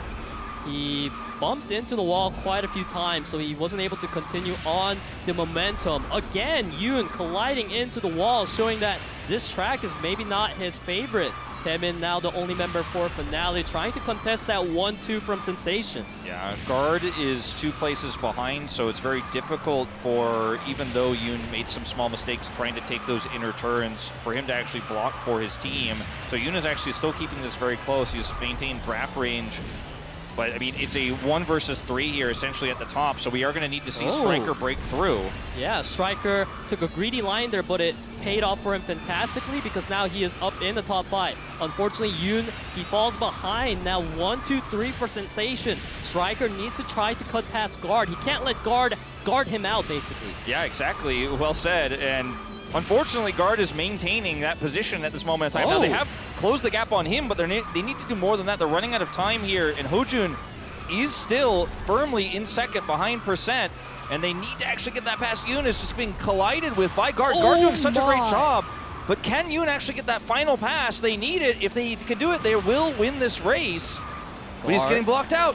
Guard set Striker back quite a bit, so now there's only Yoon to contest that 1-2, but Guard, he does manage to fall behind. Now it's Yoon, Taemin, and Striker with the 2-3-4 coming into this final position. Oh, this is so close, but Finale in a fantastic spot. Finale Esports manages to get in that clutch comeback against Sensation. 1 point was what set them apart for this victory. All Yoon in this one. All Yoon. He brings it back after taking some really risky inner lines at the first lap and fell quite significantly behind. It looked like Guard is going to be able to block enough where they are going to take this 2-0 at the beginning of this. But unfortunately, they weren't able to stop Yoon. And once he breaks into the top 2 there, the better pack setup was there for Finale. You had players like Speed and Hojun lagging significantly behind this one, so they will end up getting the point lead just barely. But Yoon, a masterclass of recovery and actually getting into that top 3 spot and pushing his way to the front of the pack, breaking up that 1-2, and getting past Guard, who was doing such a phenomenal job. A very close race. The strategy from Sensation not really paying off this time because it was them themselves that picked Glacier Extreme Stadium, but we saw so many mistakes from players in this round, and it set back the rankings by so much. We saw Hojun even coming in 4 seconds later than the rest of the players, which is a huge gap in the pro scene. Yeah, definitely true. We have already our round number 3 getting ready for us. Hopefully, Hojun will be able to come back better than the 8th place position this time in Village Bayside Bridge Run.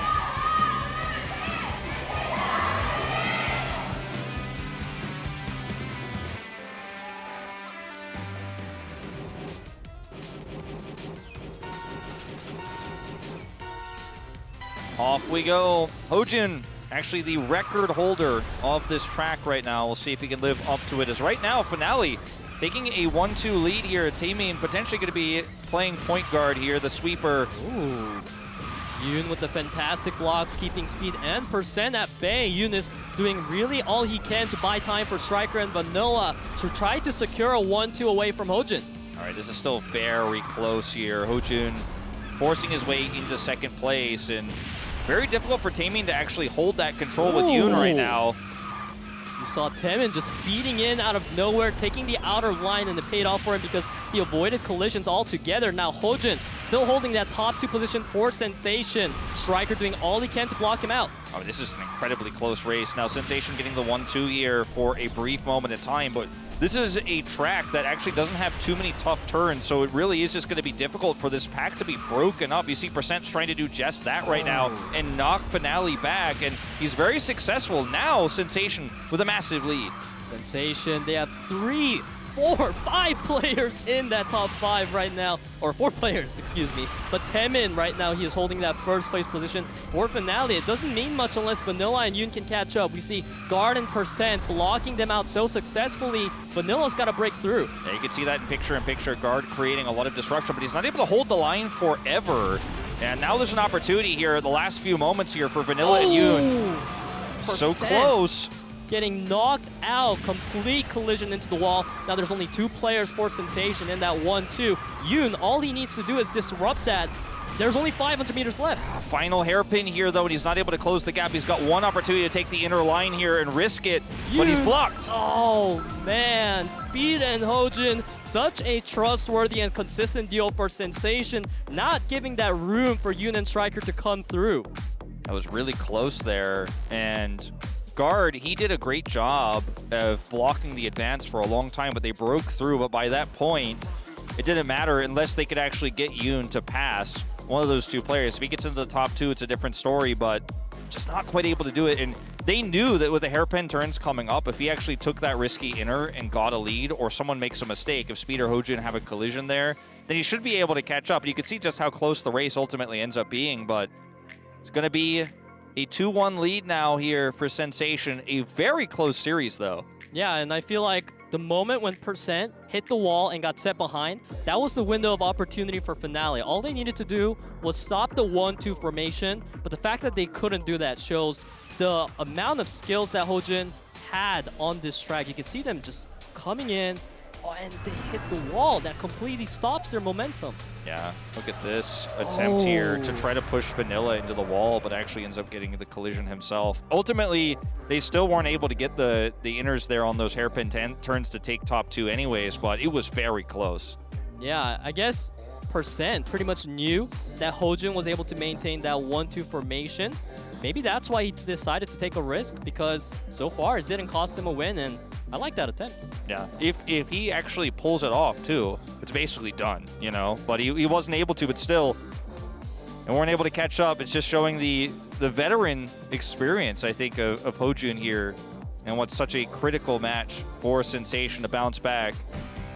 Yeah, hopefully Sensation will be able to bounce back because they are up ahead 2 points against Finale, who only has 1 point. In round number 4, it is going to be Desert Construction Chaos.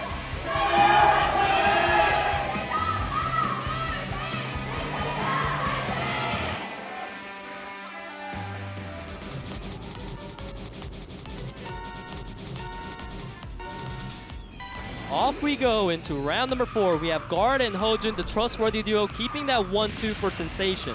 Percent trying to cut early here to get some early nitro, but is actually completely denied. So we do have a big gap here in the middle of the pack here.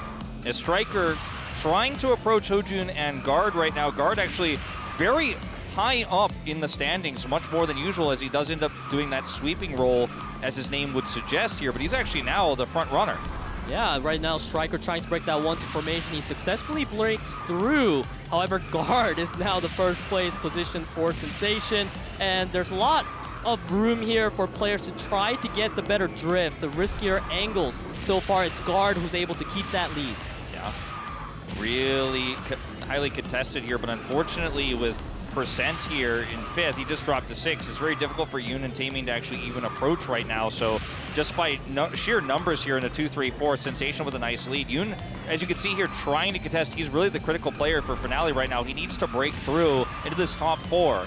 So this is the problem with Finale. Striker, he's great at maintaining top ranks, but the problem has always been that his teammates wasn't able to back him up. So we see Yoon sitting in 5th place, now 6, 7, 8. This is where Finale needs to show up and try to support Striker. Yeah, Yoon has broken into top 3 here, and once again is trying to be the hero, but he's alone right now. And Guard, you know, when he's in 4th, 5th, 6th, he does a great job of blocking for his top players. Now, even in the top 3 here, he's making it very difficult for Yoon to even maintain the top 2 spot right now. So not only do they have 1-2, they have 1-2-3. And Taming is just completely shut out right now. Percent doing a great job of creating disruption. And Yoon, try as he may, he just can't consistently get through it. We might actually have a 1-2-3-4 for Sensation, almost unheard of, as we're nearing the end of the 2nd lap. Percent single-handedly blocked out Striker and Yoon from getting any maintainable lead. Of course, we see Percent now falling as he tries to go for a tackle, but it doesn't matter because 1-2-3 is still being held by Sensation. 3 players to try to block out Yoon and Striker. Yeah, all Hojun has to do is just drop his ego and say, I'm making sure nobody is passing me. Look at the sweeps coming through. Not even close. And Sensation will take speed here with a 3-1. Our final track being the most one-sided of them all, but man, Guard pulling his weight today. And in this time, obviously in the top 2, more than the sweeping, but it was Percent who took Guard's role this time around.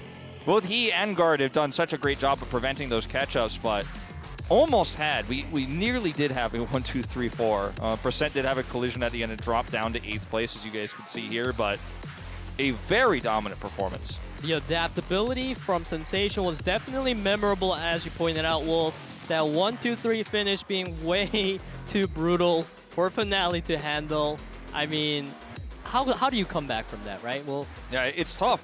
It really is. And as we move into item here, you know, we'll see if Banana can change things up, as you would imagine that we will see him subbed in, because that is his main role, of course, on this roster. But it's going to be your mentality right now is Finale, as you've dropped now your 4th round in a row. You're not feeling great about things. You know, it's tough to stay positive, especially when you consider Yoon and Banana are already both eliminated from the solo competition, as this is just Percent creating so much disruption here all race long. Just taking whatever drifts he can to try to get in to the way of the members of Finale, and he was able to do it successfully for so long that Sensation, they were able to take a lead in such an astounding way. Of course, we have Banana now coming in for Finale, replacing Vanilla, so hopefully that will be the mood change they need. Banana, he's a funny guy, he's already smiling, improving his team's morale. Look at him. Chef's kiss, man. He's giving it to us. We'll see his performance here because, you know, not only has he been fantastic at his item usage, but his close, where you close out the item race, has been very successful as well. And that's what he's most known for. So getting those final finishes, that's what he's very good at, but actually making it happen consistently in this item best of 5 is going to be tough. Here are our tracks. We're going to Brody's Gloom, Magma Cavern, Motherlode, Istanbul Sunset Plaza, and then Pharaoh's Pass. Right, and then we have Gangnam Streets and Cogwheel Crush getting banned out by Finale. And then, of course, on the other side, London Knight, Polar Half-Pipe being banned out by Sensation. Now, one thing to note is that Finale is a team that has possibly the best record in terms of attacks and defenses in the item mode. However, what's ironic is that the best item mode team so far actually doesn't really go for those attacks as much. They prefer to save those items for the perfect opportunity when it really matters. So we want to see some different strategies from Finale today if they want to find some success in the item mode. Yeah, the only thing that matters in item mode is whether one of your players on your team crosses the finish line first. And ultimately, how many attacks you have, even if you are a very aggressive team, as Banana has led Finale to be here in item mode, if you don't have those attacks finding success as the finish line is crossed, it doesn't matter. Yeah, I love the cheerful there coming out from the fans, and I'm supporting Bananas on this one too as we get ready to enter the first track of item mode, Factory Brody's Gloom.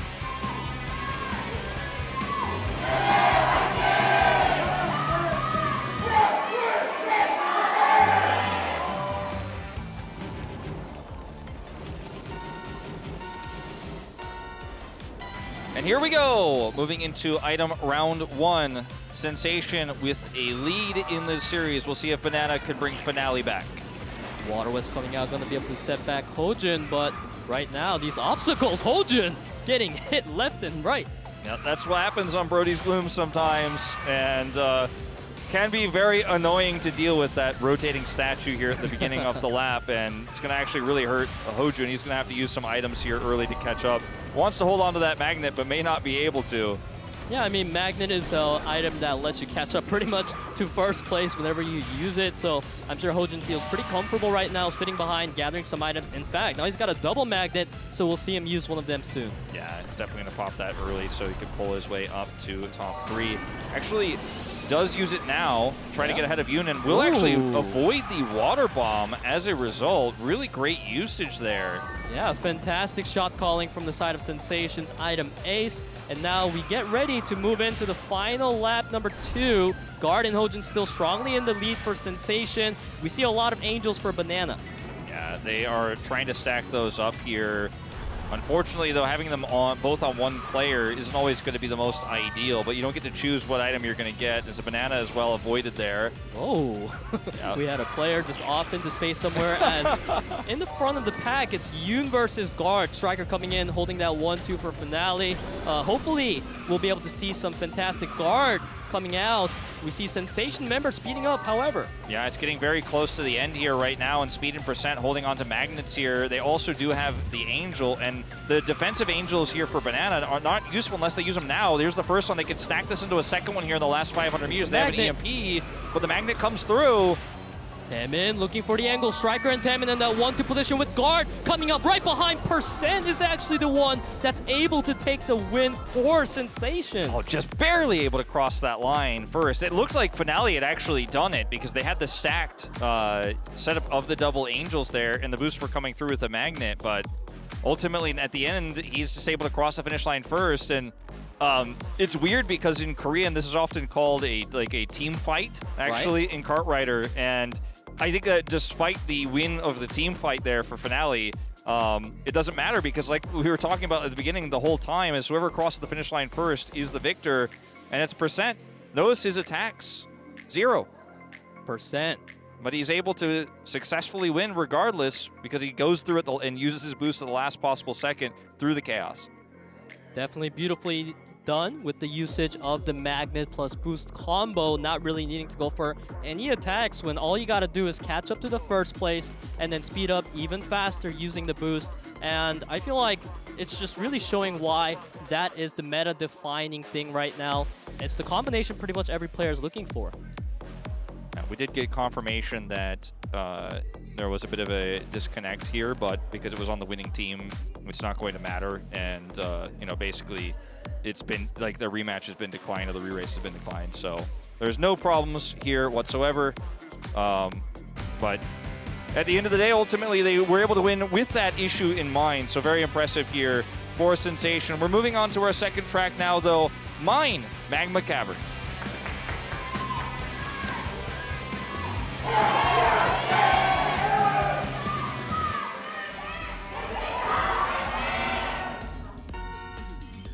Kicking off our round number 2 of item mode. Sensation 1-0 up ahead against Finale Esports. Banana with a great start here. Will eat the UFO early though, as everybody definitely avoids the barricades. Now a second UFO to hit %. And Banana is trying to use that signature item here in first place. Let's see, watch that aim. The aim is definitely spectacular right now. We have Hojin speeding off really far ahead of the pack. And there's that Banana snipe from Banana himself. But he will get caught by the Wisp bomb here. And no dodging that one unless you have a shield, and he did not. Ooh, nice use of Angel from Banana to pretty much nullify the missile that was coming his direction. Now, there are two members of Finale up in the front. Beautiful dodge of that barricade. Yeah, barricades on this bridge can be devastating too if you end up making an error and falling off the side, but everyone's able to avoid this one this time around, as Yoon does get caught by that Wisp, and now Speed in firm control here. I say that until he gets UFO'd. Lots of UFOs this round. Oh my god, like another how many? one! It's actually quite an unusual amount we've got. We have the extra UFO item drop rate going on in the second lap so far. Water bomb coming out, locking out two players, but Percent was masterfully able to slow down to dodge that one. Now we have 4 players in the front, 2 players each for each team. Yeah, Yoon holding onto this magnet right now is super important, but if he falls off, that would be disastrous. He is actually caught, and now that magnet may have to be used prematurely here, as Striker, the last hope right now for Finale. Everyone else super far behind, and he gets UFO'd. This is great for Sensation. Sensation leading out with Hojin. Speed trying to catch up to him. There's Taemin, however, coming in clutch for Finale. It is Taemin versus Hojin versus Striker right now. 1-2 position for Finale. Yoon coming out of nowhere, but he drops. Now it's Banana who manages to come ahead. Just barely. Banana comes through here, and he's able to push through everybody with the power of the Angel on him. Could actually just go through the chaos and actually take it. Just wanted to let everyone know, yeah, that was me. Yeah, I was the one who finished first place. And it's going to tie up our item mode 1-1 now. He's got that chef's kiss that he's got in his profile shoot here as well with the team coming up. And that's going to bring us to a tied series here in item. As you can see, it was a very close call because Garden Percent rocketed through there at the last possible second. It looked like maybe if Banana actually gets a collision there or bumps into the behind of either of those players, maybe we have a 2-0 there, but he's just barely able to cross the finish line at the last possible second. And what was a chaotic UFO-filled second round.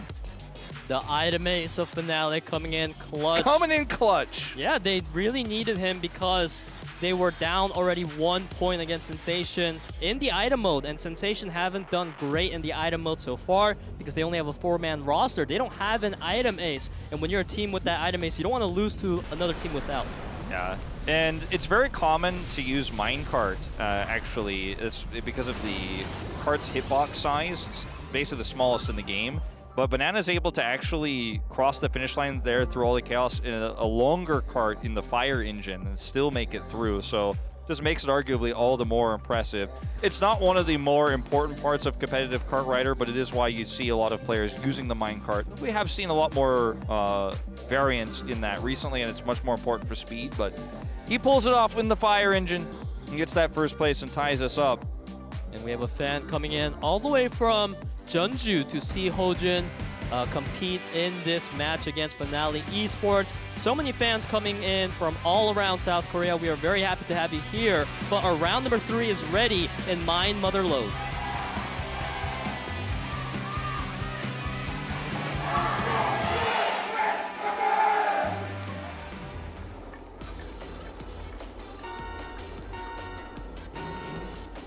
Off we go in round 3 here between Finale and Sensation.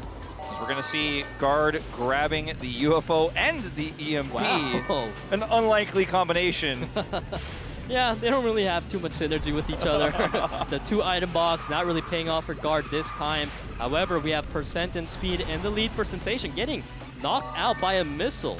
Yeah, this is a track where the water bomb value is incredibly high because you can hit the entire enemy team, and sometimes you'll even see brakes used here to avoid those through some of these more narrow pathways. So holding onto those are quite valuable. As Hojun has it right now, the observers are showcasing he has an opportunity if he can actually get enough of the gap closed here for Unit Striker to take them out and force some of these defensive items. But he's hit by a missile, so that's the end of that. My, if you look at the gap that Speed and Yoon is putting out right now, it is looking definitely scary. Speed has to catch up to Yoon, so he uses that magnet to make sure that the lead doesn't become too huge. Now Striker coming in for the backup for Yoon. Yeah, Yoon probably going to drop one of these UFO EMPs here because holding onto two of those not going to be too useful. There's one gone. Fortunately picks up the barricade, not too useful. Striker, man, he's just taking all of the abuse right now. Like 5 in a row, and he shielded 2 of them, but it came in non-stop, so relentless. Now Yoon in the front of the pack with the Angel preemptively blocking out that water bomb. Great shot calling, knowing the water bomb is probably coming around this corner. He preemptively shields that there with the Angel with his team and actually gets to hold on to first place here with Taming. They drop another Angel, so both of those have been expended right now as the Wisp comes through, but still, Yoon with a massive gap right now. His lead is huge right now. I mean, he's actually able to avoid the water bomb here. He's basically out of range, and if he can maintain this lead, I mean, nothing really is stopping him. He's almost out of magnet range, so now he's going to get caught. There's no magnet on the side of Sensation, so it was definitely looking dicey, but wow, Sensation coming in with the attacks, coordinated. Hojin now leading the pack. We have 3 members of Finale following close behind. Hojin here just trying to hold on. He's got an Angel here in his pocket, but so many members approaching him. Oh, water bomb! It takes out 2 members of Finale, and again, Striker gets blocked out. Banana! Again, he just comes around the end. Who needs items? Let's go! Banana, what's up? I don't need items. I'm just going to avoid the entire pack, and the timing of that shield coming through with the water bomb so that they could avoid the friendly fire and hit that was perfect from Sensation. Banana's like, I don't care. I don't care about your synergy. I don't care about your timing of your items. I'm just going to boost around the left side, avoid everything, and cross the finish line first, taking a wider angle there to avoid collision. And he does it again, man. This is what it means to be an item ace. Right. The item ace definitely living up to his name right now, bringing 2 victories to his team. If they win 1 more item round, that means they get to go to that ace match like they wanted earlier in that taunt segment. Banana, this is the man we're highlighting today. When 3 of his teammates got knocked out by the attacks, he alone made it through. Yeah, and this is what I was talking about in terms of Banana's close, because what I like to call the close is the moment where you actually cross the finish line, and that's when the things get the most chaotic, because you've got barricades going up, you've got wisps flying, you've got angels up, so who do you target with items? It's really just about getting through that gap, and this is the timing, right? But this comes through, Taming's over there, but excuse me, Banana magnets through the center. And the reason why he goes to the center there is to avoid collision with any of those players. And he actually goes between the tracks and takes first. And we see the fans coming in. Banana fighting. We definitely love to see more clutch plays coming out of Banana. And there's some fans for Sensation saying, please move out of the way. Excuse me, Sensation's going to move up now. We'll see if they can do just that here. Behind right now in item mode as we go into what could be our last race here in said mode on World Tour Istanbul Sunset Plaza.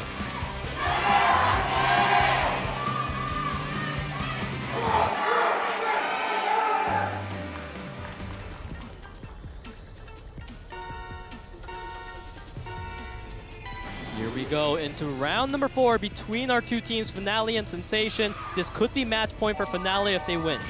Yep. Taming just going to grab 2 nitros, not exactly what he was looking for. Well, I think 2 nitros is not a bad way to start. He's probably wanting some magnet to do some catch up.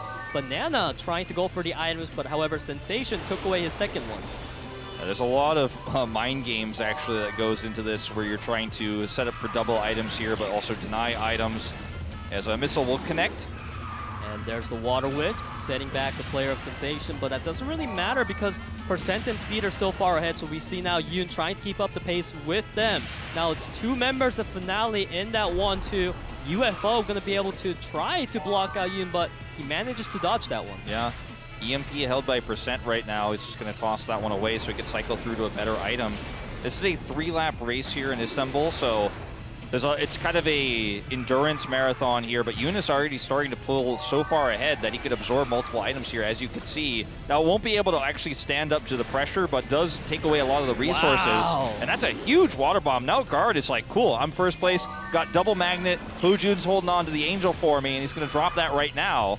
Yep, the Angel was able to masterfully block out the Water Wisp coming in. Now the Lightning on all members of Finale. Sensation gonna try to capitalize off that. Yeah, great team play here from Sensation, but still, ultimately, just taking so many of these hits. At the end of the day, it's actually still a close race here. Hojin and Guard in the front of the pack here with both the boost and the magnet combo at the ready here for that closer. The boost and the magnet is definitely one of the scariest combo that you could be faced off against. Now 4 members of Sensation in the lead, moving into the final lap. He's got that magnet though, and he's moved up into first. Always got to keep your eyes on this guy. Banana with the shield magnet combo. I assume that Banana wants to use his shield. He wants to cycle that away and try to pick up a boost because otherwise he won't be able to secure that first place. Yeah, he could still stay up here in top 3 before he cycles it away. But as you can see, you know, still keeping it very tight here. We'll look for that final item box to switch it.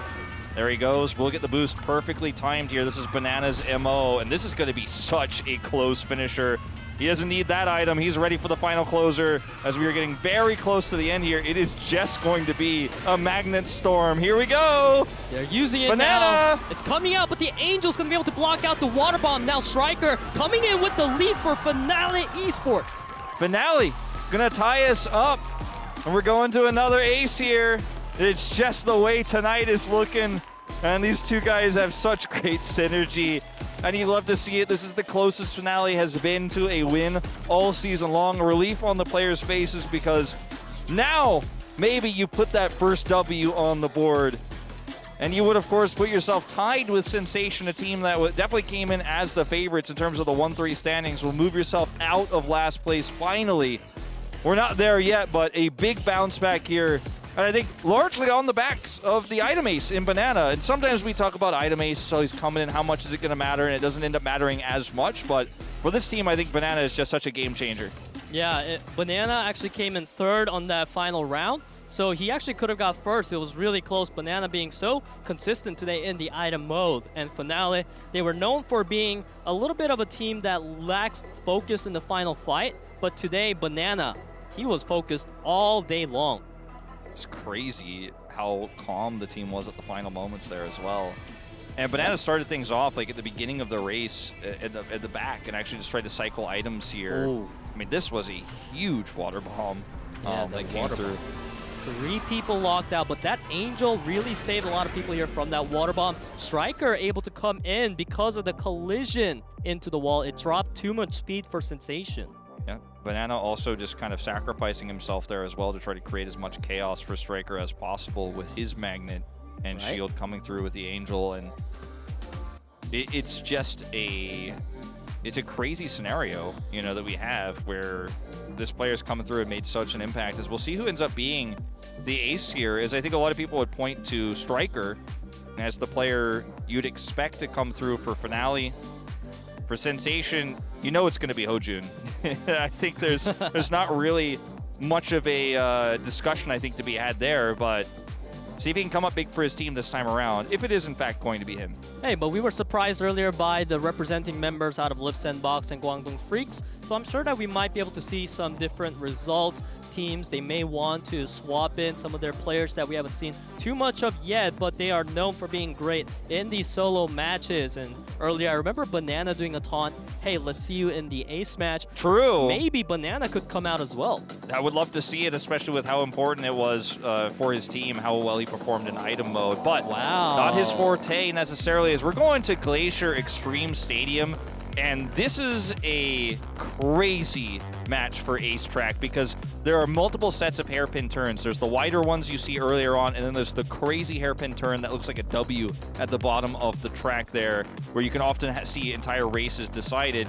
We'll find out who is actually coming out here to represent these two teams in just a moment's time.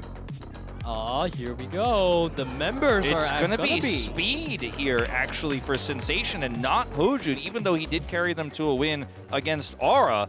And Striker will be the representative for Finale.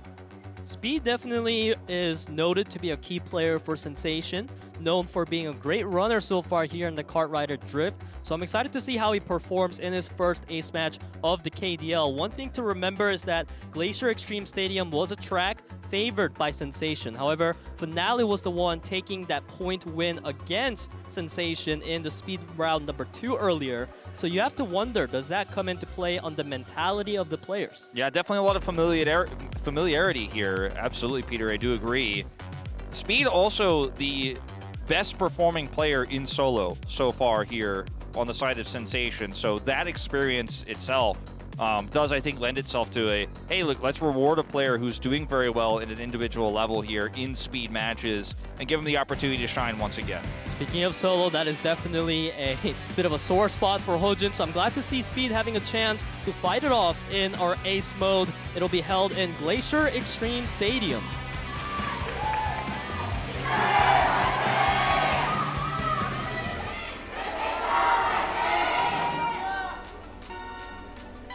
Here we go into the ace match. Finale Esports against Sensation. Striker versus Speed in a 2-lap race here to decide which one of these teams is taking the W. Speed is looking really scary right now. He keeps being in the draft range, and you never know when he's going to take it. So Striker right now trying to build himself a lead however he can. Yeah, very slight the lead here. Some really nice cutting here from Speed to actually pick up some extra nitro. And maybe, actually, as we move through the first part of our hairpin turns here, he could actually, with some tight inners here, take a lead. And that's exactly what he's doing here. He's actually going to go ahead and pass. Yeah, Striker with the collision into the wall. That's going to lose a lot of his momentum. Now trying to catch up using that draft. However, Speed, he is keeping up the lead in the hairpin turns. Let's see if anything crazy happens here. Speed actually has a slight boost advantage right now as well because he's able to use his cuts extremely well. And by that, you know, we're basically referring to essentially snaking, where you build nitro actually on straightaways. And look at him do it right here. Yeah. He takes a risk, it slows you down a little bit, but if it gets you that extra nitro, you can hold on to that advantage. And now Striker actually has to take some risky inners here. He does. Striker with the beautiful inner lining manages to catch up to Speed. Now, the question is, Speed, what do? You have that boost advantage. Do you use it now? Yeah, that's the question here. Holding on to it a little bit longer. Oh, no, Speed! You get struck by Striker. That's just straight up a whip around from Striker. Goes on the attack defensively here in first. Forces a collision, and that's the kind of clutch moves you expect from your ace player here. And Striker, massively the favorite to take this now. Now Speed doesn't have a boost advantage. It's actually Striker with the booster advantage. Hairpin turns here. I mean, this is your last chance to catch up. Striker, he is executing them beautifully. Speed is so far behind. It doesn't seem like he can do any catch-up at this point unless he greets for the inner lines. Yeah, greeting for the inner lines, but it's not going to be enough. Striker is going to take it, and Finale are going to win their first series here in the Kart Rider Drift League preseason. It's been a long time coming. I think you can see the emotions here on these players' faces, as it has been nothing but hardship since the season began. But they come up big, and Striker with such a great attack. Oh my. Sending a message. And on the other side, you got to feel here for Sensation, because this was the easier match in your schedule. This is the bounce back you so desperately needed after a tough schedule. Yeah, you see Percent there just patting him, laughing it off. But Speed is not in the mood to laugh. He's definitely feeling this loss. He came in almost a full second late, and man, what a story for Finale. Striker, he's so happy that he can be the one to finally give that point over to his team. The coach is so hyped for his team right now. They've performed so incredibly well, and you know, is it the toughest opponent? No, but it's one of the dark horses of the tournament. Sensation with Hojin coming back, and they take a risk, even though Hojin came up big for them last time in speed, and he didn't deliver today. And I mean, this is the pure emotions that you get to see in an esports squad that is coming out of a struggle, a team that has actually finally seen the light, right? And we've had some two big upsets, I'd say, so far today already. KWANGDONG taking out Liiv Sandbox, and then Finale coming up big here to beat Sensation in the ace match. 2 upsets and 2 ace matches. What a day, Wolf. It is such a pleasure to be here witnessing what a crazy day this has been turning out to be so far. I wouldn't be shocked if we get a 3rd ace match today. It might be that day. Because both Aura and ROX are very, very close in terms of their skill level right now, I'd say. And we'll talk a little bit more about that later, but the clutch moments here, that attack, I don't know if we'll see a replay of it, but it'll definitely be over every single forum post about Kart Rider tonight, where he whipped around and actually hit Speed and pushed him into the wall there on that tight turn. And the risk that Speed took, knowing that that was a possibility, right? That was the deciding moment. And that's what's so cool about ace matches in Cartwright or Drift, because it's just, sometimes it's like, all right, well, who's the better player at turning, right? Like, sometimes it can just be that basic, and sometimes at the highest level it is that, but when you get behind and you have to take risks, that's when the real craziness happens. That's when the drama happens. And we saw Neil make a small mistake earlier, greedy turn, and sometimes it's all it takes to lose your team the series, which is why it's so important to have consistent performances in speed, in team speed, and in team item, because then you could avoid that 1v1 high-pressure scenario. Yeah, that 1v1 was definitely really, really hype. And as you said, it really came down to that one final risk almost that I would say Striker took in going for the attack, because that could have lost his momentum in his own speed if it did not work. So I really like that confidence coming out. And to be honest, I'm not too surprised to see that come out of a member of Finale, because Finale Esports was a team that was known for their attacks. They were the most aggressive team in the league. It just hasn't been great in the item mode. However, Ace Match, it's great. Yeah. And you mentioned Striker as well being a player who, it didn't feel like his team really was able to help carry his weight, or he wasn't able to help carry the weight of his team. Like, they weren't able to support him, even though he's incredibly gifted. That story changes a little bit today. Not in terms of his team supporting him, but actually, I guess you could say it reinforces that story, but he actually gets to be a hero alone in the ace match. So, well chosen here in terms of the player they put out on the track. And Finale, this was just one step of many they're going to need if they want to go to postseason. Their chances are still alive, but still slim. So 1 and 3 is definitely better than 0 and 4. Don't get me wrong, but it's a tough schedule ahead because their strength of schedule has been relatively easy so far, and we're going to need to see a big bounce back. But this is the momentum shift you can get in a round-robin format like KDL, where you win this one, maybe you take another upset, maybe then suddenly you're practicing better, you've got a lot of confidence, and that type of comeback has happened before. A big props to Banana for buying that time for Striker to finally be able to shine today. I feel like the way Banana was able to single-handedly win 2 item mode rounds for his team Finale was absolutely huge. And the cheerful today was so on point. It was basically Finale's Banana is heavier than any other banana. And it was. Yeah, it is. And he did have one really cool banana snipe as well in that. Yeah, you liked that when you called it out. Yeah, I mean, whenever I see Banana holding the banana item, I'm ready to see what he's going to do with it. And he came up big. So we've already had 2 matches today go the distance, completely to the ace match. And that means that I know State is watching at home. But again, as I mentioned before, if you were thinking, oh, are we about to go into solo matches? Not today. Yep. It's Wednesday. Today's our day where we have 3 team matches back-to-back. So we do have one more in Aura versus ROX. That'll be our 3rd match of the night and our final match of the night. But of these 3, that was the one I was the most sure, in my mind, is going to ace match. So we already had 2. I think we're getting 3. We're going the distance tonight, Peter. This is a absolutely remarkable day in the history of KDL so far. So you want to write this one down. You don't want to miss out on the next team match. ROX and Aura, they had both a win in the previous broadcast on Sunday, day number 5. So they're both trying to continue that win streak momentum. It's going to be a deciding match between also the 3rd place and the 4th place. So many stories coming in today, and I can't really just wait to see what another close match we're going to have. And as you said, set 3, fingers crossed. Yeah. At this point, though, considering how unexpected tonight has gone in terms of results, maybe the next one ends up being one-sided. You know, maybe that also exists to subvert our expectations. I don't think that's going to be the case, obviously, but time will tell, of course. And it's been, you know, we're basically reaching very soon the halfway point here, as every team has to play 7 matches. So really critical wins coming across, and days like today, these super days where we have 3 matches are the ones that really, I think, stand out, where you get to see, 6 teams in a single day and where we're shaking up.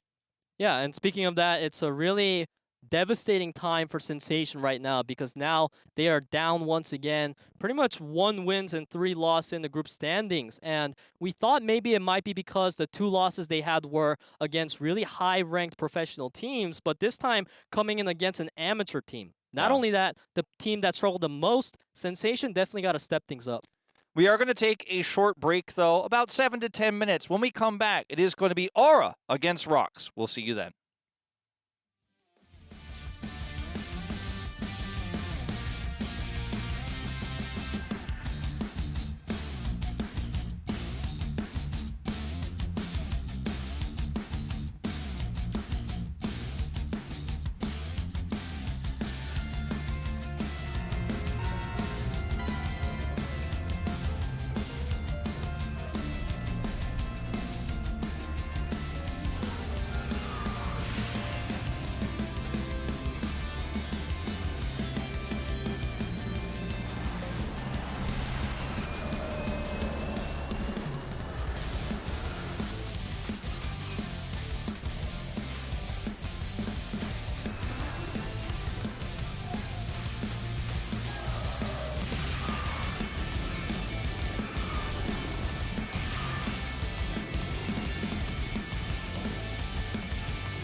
Welcome back to Kart Rider Drift League. 2 of our 3 matches of the day have gone to the distance. They have gone to ace matches. And as we move into our final of the day, Aura versus ROX, we'll see if that's going to be a 3 for 3. 3 for 3 is absolutely what we're aiming for. Aura and ROX, these two teams are so evenly matched that we could definitely hope to see that as we see the members of Aura coming in. Aura, known as a team right now to be one of the best in item modes. Their coordination is through the roof. Yeah, and this is really important when you consider that their opponents are one of the worst teams in item modes in terms of the ones really in the running for postseason. So definitely gives them a slight edge tonight. So if they can snipe a win in speed, then maybe this ends up being a 2-0 win for them. But ROX Esports, no slouch, no easy opponent to face here. Again, one of the big underdogs of this tournament and an esports organization that has a lot of history, even internationally, across multiple titles. This is a team that has been around for a long time and has a strong lineup of players.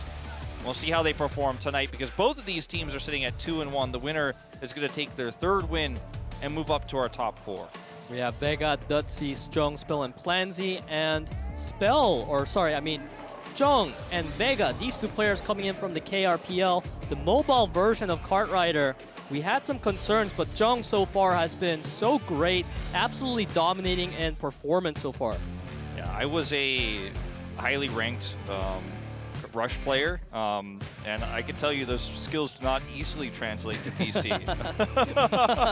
It's a different world. As you can take a look at some of the stats here for this roster, you know, fairly middling compared to the teams that we saw in our first series, but I think this is a team that people really do consider to be a dark horse here, and they're just letting everybody know the team's roster, once again, a little bit more directly, as Knock has actually really been such a key part of this roster.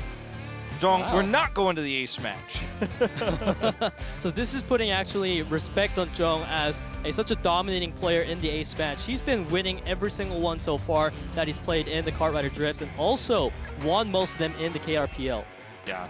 Both of the wins for ROX were in the ace match where Jong was able to take it. They haven't been able to win a single match 2-0 just yet. But maybe tonight's the first time that happens. If the item mode is improved for ROX, we could definitely see it happen. See in terms of attacks per minute here, kind of middle of the pack right now at 6th place. But it's been all about Jong's performance when it comes to the ace match and what this team has been able to do with that. We could see better performance in item, maybe we don't go there as they're currently 1-9 in that game type. And you can't forget that when it comes to item mode, Aura has Tech, who is known to be one of the best players in item mode. So ROX, they definitely cannot afford to lose speed mode because that's where they're supposed to shine. We have here saying, you're too old to be called, oh, it's time to retire. Oh, ow. This is a Korean joke, guys, because Aura in Korean is aura. And you can see the explanation of ow in the English part there below. So a bit of a deep joke here to try to explain on the on the English broadcast, but I think it's a very funny taunt, and we'll see because these two teams are so evenly matched right now, and you have to expect that if ROX drops out here in speed, as we take a look at the tracks, that maybe Aura could take this 2-0 because of their proficiency in items, as we are headed to Terracotta Twister, New York, Rickety Rails, Zigzag actually making it through, very commonly banned, and then Boostwood to close it out.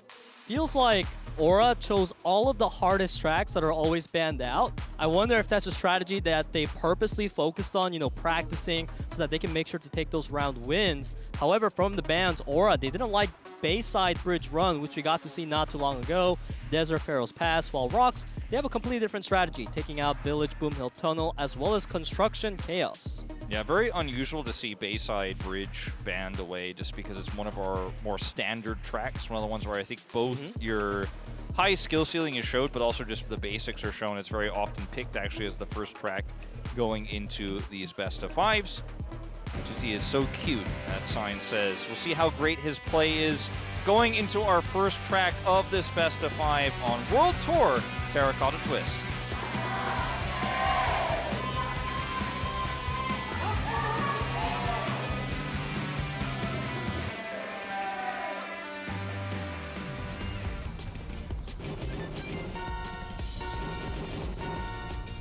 Here we go, starting things off on Terracotta Twister. Jumping into this first round. I shortened it. I shortened it in the intro. I'm sure nobody caught you because it was very clean regardless. So far, ROX leading out Becca and Jong, the KRPL duos in the front. And honestly, ROX, this is a team that we're looking at to win in the speed round. Otherwise, they're in trouble. Yeah, they certainly are. And so far, so good here. But Dizzy has actually been pushed back quite significantly, so not a lot to sweep for right now. And even though Jong and Vega were holding 1-2, not going to be able to hold it forever here as Nock is knocking at the door quite literally. Yeah, a lot of fantastic blocks coming out now, going into these tricky turns. So far, every single player managed to do them perfectly. No falls happened so far, so the ranks really didn't fluctuate. Well, not really. Very close still here. They could actually get Na'Vi into a position to challenge Vega. That is their best bet right now, as here he comes, trying to look for a draft here, and it will actually set this up with Hero. They're actually working together, Hero and Na'Vi, to chain these drafts together so they can get the faster approach here and save Nitro. Yep, and we see Jung still leading the pack strongly for ROX. That hasn't changed, but Aura's strategy is to make sure that the 1-2 cannot happen, and 3 being held by Hero is also really helping keep Aura ahead. Vega trying to come in with the draft, but unfortunately got booped by Nuck.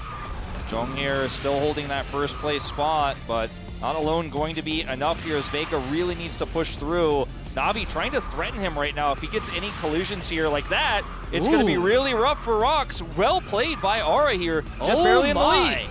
A crazy body fight happening right now between Vega and Nock, making sure that the 2-3 is still on the side of Aura. This is looking really close. Jong still maintaining that rank 1. No, it's actually Aura now with the 1-2 with Nock and Hero. Jong, can you... Oh, no, he couldn't dispel the 1-2. Vega just a little bit too far behind, and this was a very close race. Constantly a shuffle's happening around the top 5, honestly. Vega just not able to actually control as long as he would have liked to, and Dutzy unfortunately ended up being kind of a non-factor in this one because he's the one who actually has to challenge and break that up. And with a slight lead going over to Aura there, you know, he needs to actually come over there and break through that, but he's unable to, and then some really aggressive plays from Hero do win out the day. A close race here, all coming down to that final stretch of the track, but ultimately Aura are going to take the first one. Right, the second Jung lost that lead in first place. That was the window of opportunity for Aura to go for a 1-2, and they managed to block it out. It was looking really close at the end. Jung taking the tighter turns, but he just didn't have enough boost and the distance to make it happen. Not this time around. Let's see what happens when we go to our second track here. I think momentum is certainly going to shift. Completely different track here. So we move to World Tour New York Rally.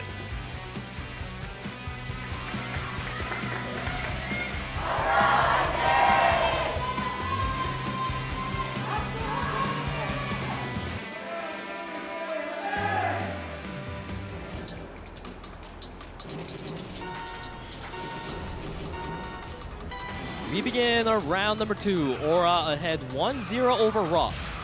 Yeah, and see if ROX can bring this one back. New York is a very crazy track. There's a lot of aggressive turns you have to take, and you can move between wide open areas like this where you can choose left or right side, or a lot of tighter turns where things get very narrow, of course. Yeah, there's a lot of collisions happening in the bottom 4. However, in the top 4, it's 2 players from each team. We have Dutzy and Vega, meaning Jong, he's actually the one all the way in the back, and you don't want to see that if you're ROX. No, certainly not. Jong really needs to turn on the heat here and catch up. They even use a Team Nitro to get into position here, but a lot of collisions actually in this choke point, and this is actually going to favor Aura quite a bit because they're the ones in control right now of this top 5. 3/5 of it belongs to them, and Naka's coming in here trying to cause some disruption for Dizzy and Spell. If either of these players fall behind, Aura's going to be in firm control, and here comes Nock taking that aggressive inner. Now they've got top 3. Dutzy with a huge collision is going to set him back. Now there's only Spell for ROX, trying to keep up some form of lead. Now even Navi coming in, I'm sure Navi's going to throw in a crazy tackle to get Spell out of the way. And this is potentially disastrous for ROX. I mean, now breaking through becomes so incredibly challenging here. It's going to be on Spell to try to come through. Navi with the huge blocks, keeping Spell and Dutzy at bay. Now it's that 1-2 formation for Aura, looking really good all the way into the finish line. Yeah, not even close. And, I mean, this is an aggressive win here for ROX, the first round a lot, or rather for Aura, the first round a lot closer for ROX. Aura taking the second one in a 1-2-3. You know, 1-2 is the win condition, but having top 3 means that not only is your sweeper being successful, but he's not even disrupted himself. Like, he's unchallenged in his sweeping. And when you consider the narrative we've been telling about how this team is an item specialist team and ROX is a weak item team, to crush speed this aggressively does not bode well for how the rest of the series could look. The match result says it all. Jung, a strong member of ROX, especially in the speed modes, he needs to be in the front playing that runner position. However, he fell all the way back into 8th place and finalizing his round as 7th place. He was unable to catch up once he took a huge crash, and I feel like ROX cannot afford any more of these mistakes because they are down 2-0 and the next match could be match point. Certainly could. Mine rickety rails here is going to be where they have to turn it around, or Aura is going to take speed 3-0.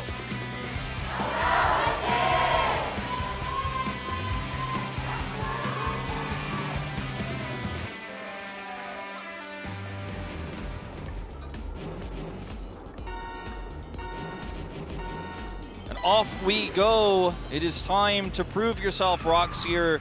You know, one way or the other, if you can't prove yourself here, you're going to have to prove yourself in item mode. We've only won 1 round this entire tournament, so a very testing situation here now they've put themselves in. Hero, Navi, and C strongly in the lead for Aura right now, but a lot of members are currently bunched up together. A lot of congestion in the air. Dudsy trying to get across, but C's was able to block him out. And it's a 1-2 lead here right now. Nock actually trying to get in position to challenge Dudsy. Then he can continue to be that sweeper we saw him be in round 2. Jong hot on his heels, excuse me, though, and he's going to break through. Nice draft here and actually uses it to pull ahead. But Nock still actually continues to block him, and the more resources are used here by Nock to actually prevent this chase. I mean, this just firmly solidifies Hero and Caesar's position. Wow, yeah, Jong really committed his boost there to try to get ahead, but Nock was able to block him out. Jong, however, manages to find the beautiful lines to go ahead and cut across everybody. Now he is the only hope for ROX to try to break the 1-2 formation from Aura. You can get some advantage at a team booster here if you're Jong right now, but he alone getting top 3 isn't going to mean enough because he needs to break this 1-2 and needs Dudsy or Vega to actually join. And so far, they've just been unable to. An aggressive wide angle turn here from Jong actually creates some collision and just continues to push the lead here. And Aura are crushing this right now. Jong taking the tighter turns, but he did collide into the wall there, losing a bit of that speed momentum. Now the gap has gotten even bigger and for Nock's Hero. Still here. Nock, can you do it? No. Seems like Aura's just going to take this one free. 3-0, very one-sided speed mode here by Aura. Not even close. I mean, this was really just better performance from the runners here from Aura, and Jong having a bit of an off day right now. And it feels like everything is stacked against ROX right now, considering your strongest mode is speed. You just got 3-0'd on speed. You're then going to have to win item mode, which is your worst game type. And then Jong is going to have to show up in Ace Match when he didn't show up in speed. So it just feels like right now Aura is playing with a stacked deck. The performance we're seeing from Nock in particular on the sweep as a sweeper is just phenomenal. And this team looks great tonight. They are on form. Today has been a day of upsets. We've had so many teams performing better in areas where we thought statistically they weren't that great at. So now it's ROX's turn to hopefully be able to say that, hey, actually, we improved their item mode. So we're going to be able to compete with Aura despite them having Tech, one of the best players in item mode, because I really want that third ace match. Yeah. Planzy is the item ace for ROX, and you have to imagine that he will be subbed in before we move into our item mode. But there's a lot on the line here for ROX. All your momentum is going to be taken away. Here's Tech, as you mentioned.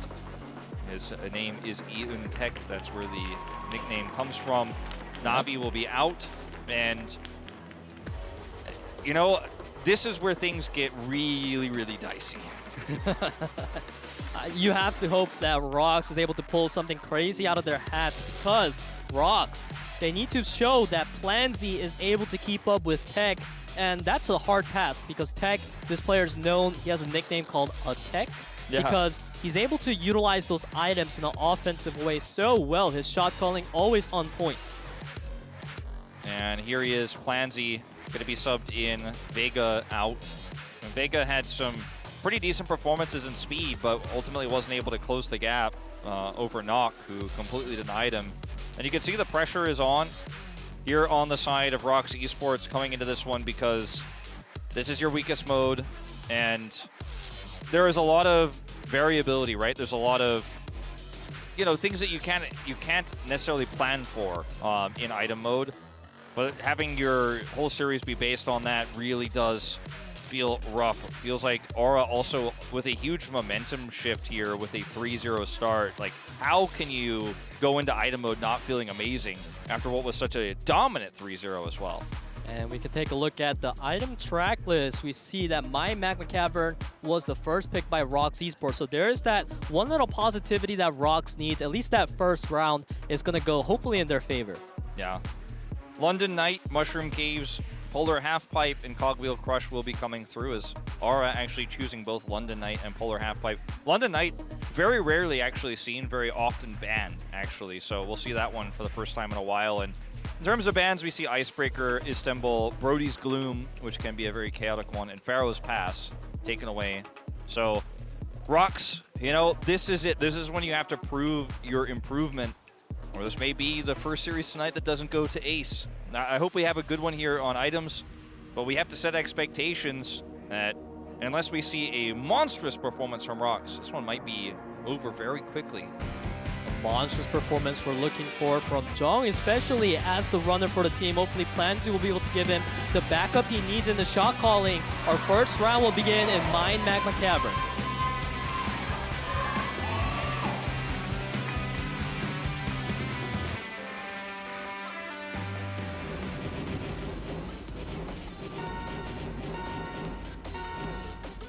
Start your engines. Here we go. Round one for item here between Aura and ROX. Aura currently leading 1-0 in this series. Aura, they have a UFO, or more like EMP wave, all the way in the back. A lot of items to cycle through so far. Not a lot of high-value items. Hero going to get knocked away here. Won't matter, of course, in our first lap very much, but did look very cool. Yeah, it did look pretty cool. I love how the Magma aesthetics really come into play on this track, as we see Aura with a pretty dominating 1-2-4 currently. Yeah. Did see a lot of damage going into the ROX players early here. A lot of resources being used as both Aura's cycling to get good items is coming through, but also using it very efficiently. You don't always get to cycle easily while also getting control of top two. A great way to finish the first lap. Right, and the item ace for Aura Tech is pretty strongly in the lead. However, the UFO is going to be able to knock him back just enough for Dutsy to catch up. It is looking like we are at the second lap, and we have a lot of nitrous on the field, but not a lot of angels, so we are lacking the defensive options. Yeah, this is not ideal here, but Plansy is keeping it competitive here up at the front. They're going to use their second Angel aggressively in our second lap here to try to get a little bit of a positional edge, because right now the numbers are definitely favoring Aura, the items as well, as Tech is holding on to that Magnet, does have an EMP as well, being the stronger item ace so far here in this first round. See if he can hold on to that position as he's knocked back. He's taking the lead now, using that opportunity. Dutsy popping a shield. It seems like a shot calling has happened, but so far, Angel's going to come out, be able to block out the missile. Now we have Plansy strongly in the lead. Jong has Magnet boost combo. He's going to try to use it here, last 300 meters. Here we go, Knock coming in, but there's Jong and C's coming out. Look at the speed of C's. And ROX were just forced to use their tools a little bit too early, and it was really efficient the way that Aura used their items to cycle to get control early, and so many of the tools that ROX needed to use to try to actually have a fighting force to use that Nitro and Magnet combo had to be used so early to just maintain position. And sometimes we see teams play it slow and wait for that final moment and use an Angel with the boost coming through, stuff like that. Aura, not really. They just were actually getting item efficiency the whole time. That is exactly why Aura is known as one of the best teams in item mode with their item ace tech. They don't really opt for going for a lot of these offensive items when it's not needed. They always wait when the timing is right. And the way they do it, it really works because they keep winning these item modes. They certainly do. Things looking very dicey now.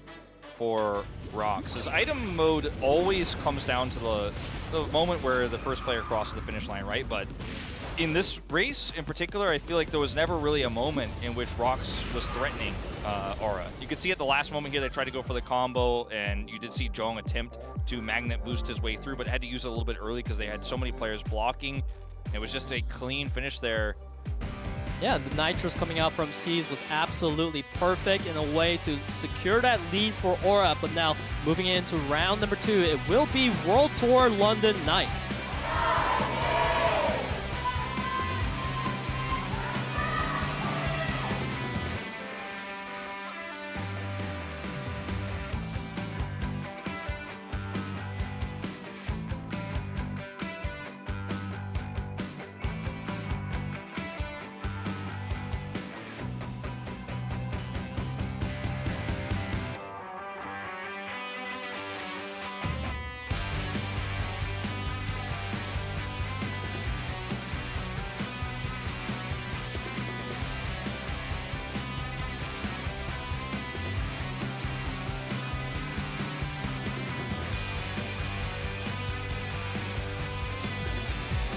Well, guys, we had a bit of a glitch when we tried to enter London Night. Unfortunately, we're going to have to remake the lobby, it seems, and no real major issue here, but sometimes you got to do a remake, and no one's play affected. Of course, you guys didn't miss any of the action. We just didn't actually start the race. Yeah, I mean, it's just a little bit of a setback. I'm sure that our players are still going to be composed and ready for the race. You can see the members of ROX looking composed, just simply thinking how they're going to strategize their items this time around. Yep. The Korean term for this is ribang, where you just remake the lobby. And right. That is what we are going to be doing here. So it is time to get everybody settled in. We'll have this lobby not deleted, but left, abandoned, and then a new lobby will be made with the same settings. So just be patient with us as we go into this. And we have had a very smooth tournament thus far, very few technical issues. And regardless of what game you're playing, sometimes these things do crop up. There's a lot of Aura fans here. Again, one of the big dark horses for this tournament, and they are performing so well so far here tonight.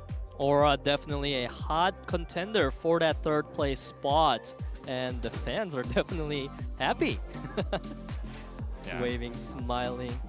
I really hope that Aura is able to continue their dominance. It would be crazy if they go 6-0 against ROX in total.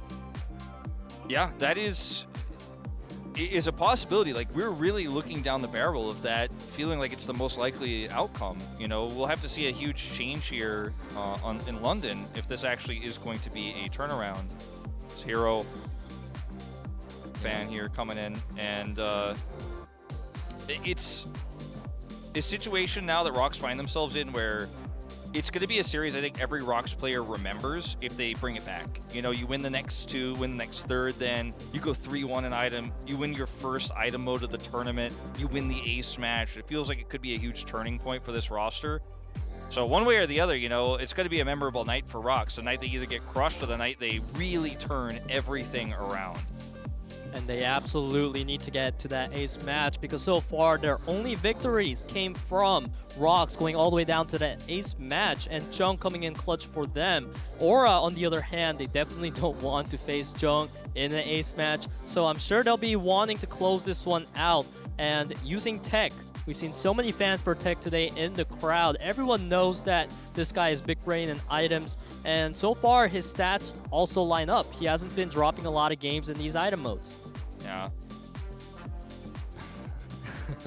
Where do you get your happiness from? Yeah, when ROX wins. Win no matter what. Yep. It's going to be a tall order for this fan to get what they're looking for tonight. But it is not impossible. It is not over till it's over. We have remade the room, and the players are all set and ready to go. So we are really, I promise, going to start now our second round of item mode on World Tour London Night.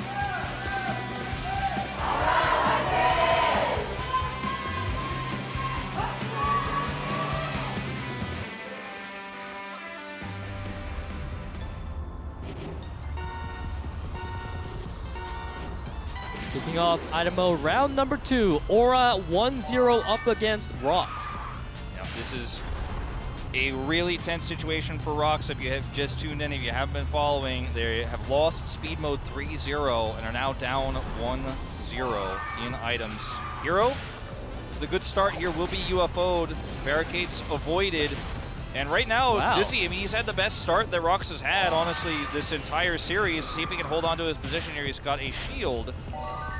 Yep, the missiles being shot so much in this first lab as we see Spell going for a completely different route than I usually see people take. That's a nice strategy because he's now ranked 1. Yeah, if you are able to get away with this without getting hit by an item, it does feel amazing. It's a very risky choice to make, but when everyone's trying to conserve items going to the second lab, if you force an item out, then it feels nice. You're obviously going to be able to avoid all sorts of water bombs too.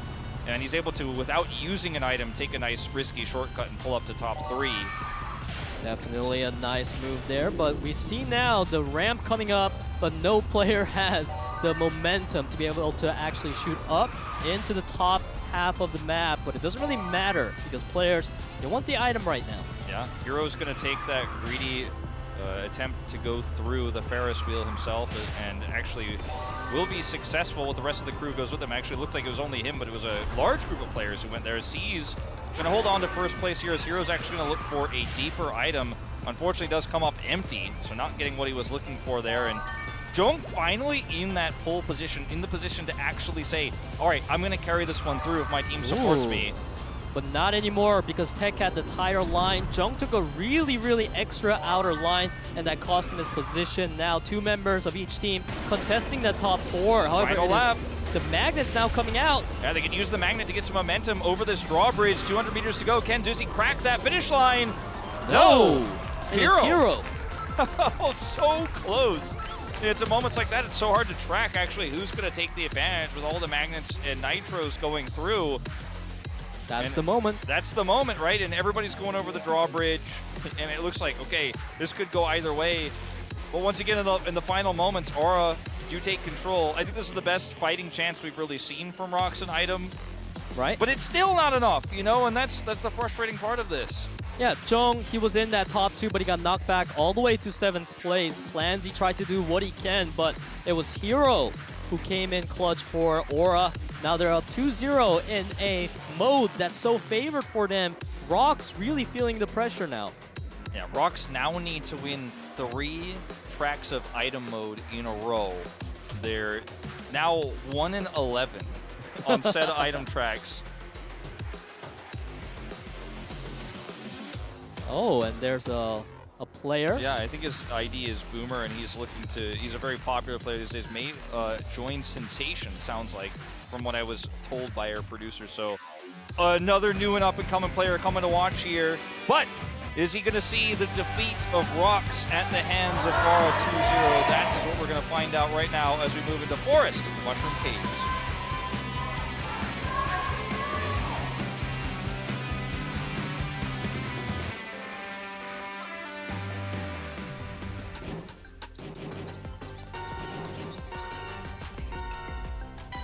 Match point here for Aura as we head into our 3rd round of items. Hanging back, picking up some OP items. Oh, OP indeed, a magnet to be able to boost into whatever ranking he wants.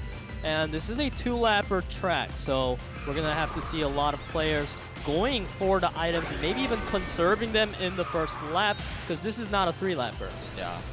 Ooh, some great item usage here, though, from Aura, getting both the lightning off early into that water bomb to actually secure C's a nice position. It's Jong, however, though, for the moment is contesting with him in top 2. This missile not going to connect with either of those leaders. And now we see Plansy and Dutzy strongly in the lead for ROX, but if we look at the itemization, Aura, they pretty much only have mostly nitrous and 1 magnet, so Aura, they definitely need some better items coming into this final lap. Yeah, ROX in a really nice spot here as Dizzy's actually going to try to connect with C's here, and they are going to be able to get with the lightning here a little bit more control. Now, you know, if you can't win with this much of a lead, we do have to start asking questions, as a missile will connect actually, and it's now Dizzy alone. Whoa! Oh, Knock living up to his name here. Yeah, he knocked right into Dutzy, and now he is contesting for that top 2 spot. Seas and Chung following right behind, but wow, the members of ROX are speeding really fast. A missile coming out to break the momentum of Chung. Oh man, the banana also avoided because he was so close. He actually dropped it over his head. This Dutzy isn't going to get hit by that water bomb. He needs to stay in first, but he's UFO'd. Oh, UFO coming in so clutch. Now, Tech and Knock in that 1-2. They are feeling really comfy. I feel like all Knock needs to do is knock Dutzy back. Dutzy just has to use this double nitro here There and not it get is. collided. But look at that collision. Great call out, Peter. That's exactly what he wanted to do here, Dutzy. Getting magneted. No! But Knock manages to still make it somehow. Oh, he just got magneted at the last second, man. The magnets, man. Dutzy's just like, I'm just trying to win. My nitro was good. I'm on top of this guy the whole time. I spent the entire race in first place, but there's too much item usage coming out from Aura, all tied together. As a magnet pulls him back at the last possible moment. I mean, we always talk about last possible moment, and this is one of those situations where you got Spell and Plansy coming up through as Dutzy takes all that aggro and is pulled back to 7th, but Nox still is able to come through. Look at it. 0.085 is actually the distance between those two in terms of time here. And this is it. Aura takes it 2-0, 6-0, +6 to the round score after this phenomenal one-sided victory. Only Liiv Sandbox until this moment was able to have a +6 victory, but it's going to be Aura who gives us our second. This is honestly a shocking upset today. Aura doing so good, and we saw here Knock being able to keep Dutzy at bay and buying time for Tech, but Tech fell off. Somehow Knock manages to make it across with the magnet. Yeah. And that same magnet, you know, giving a lot of problems to Dutzy, who had such great control, though, in what seemed to be an improved setup here in item for ROX, but it's just the end of the story, you know, for tonight's game, and I really didn't think that this was going to be the end. This simply, I thought, you know what I said, but before we went to break, was like, okay, this is the one that goes to ace no matter what, right? Like, this is the one that's going to be the closest one. This one's going to be super hype. And then and I was like, but, you know, because I think that it could be a one-sided match. Well, the results speak for itself here. Aura just with a dominant performance tonight. Everybody's showing up when it matters most here. Such an important win.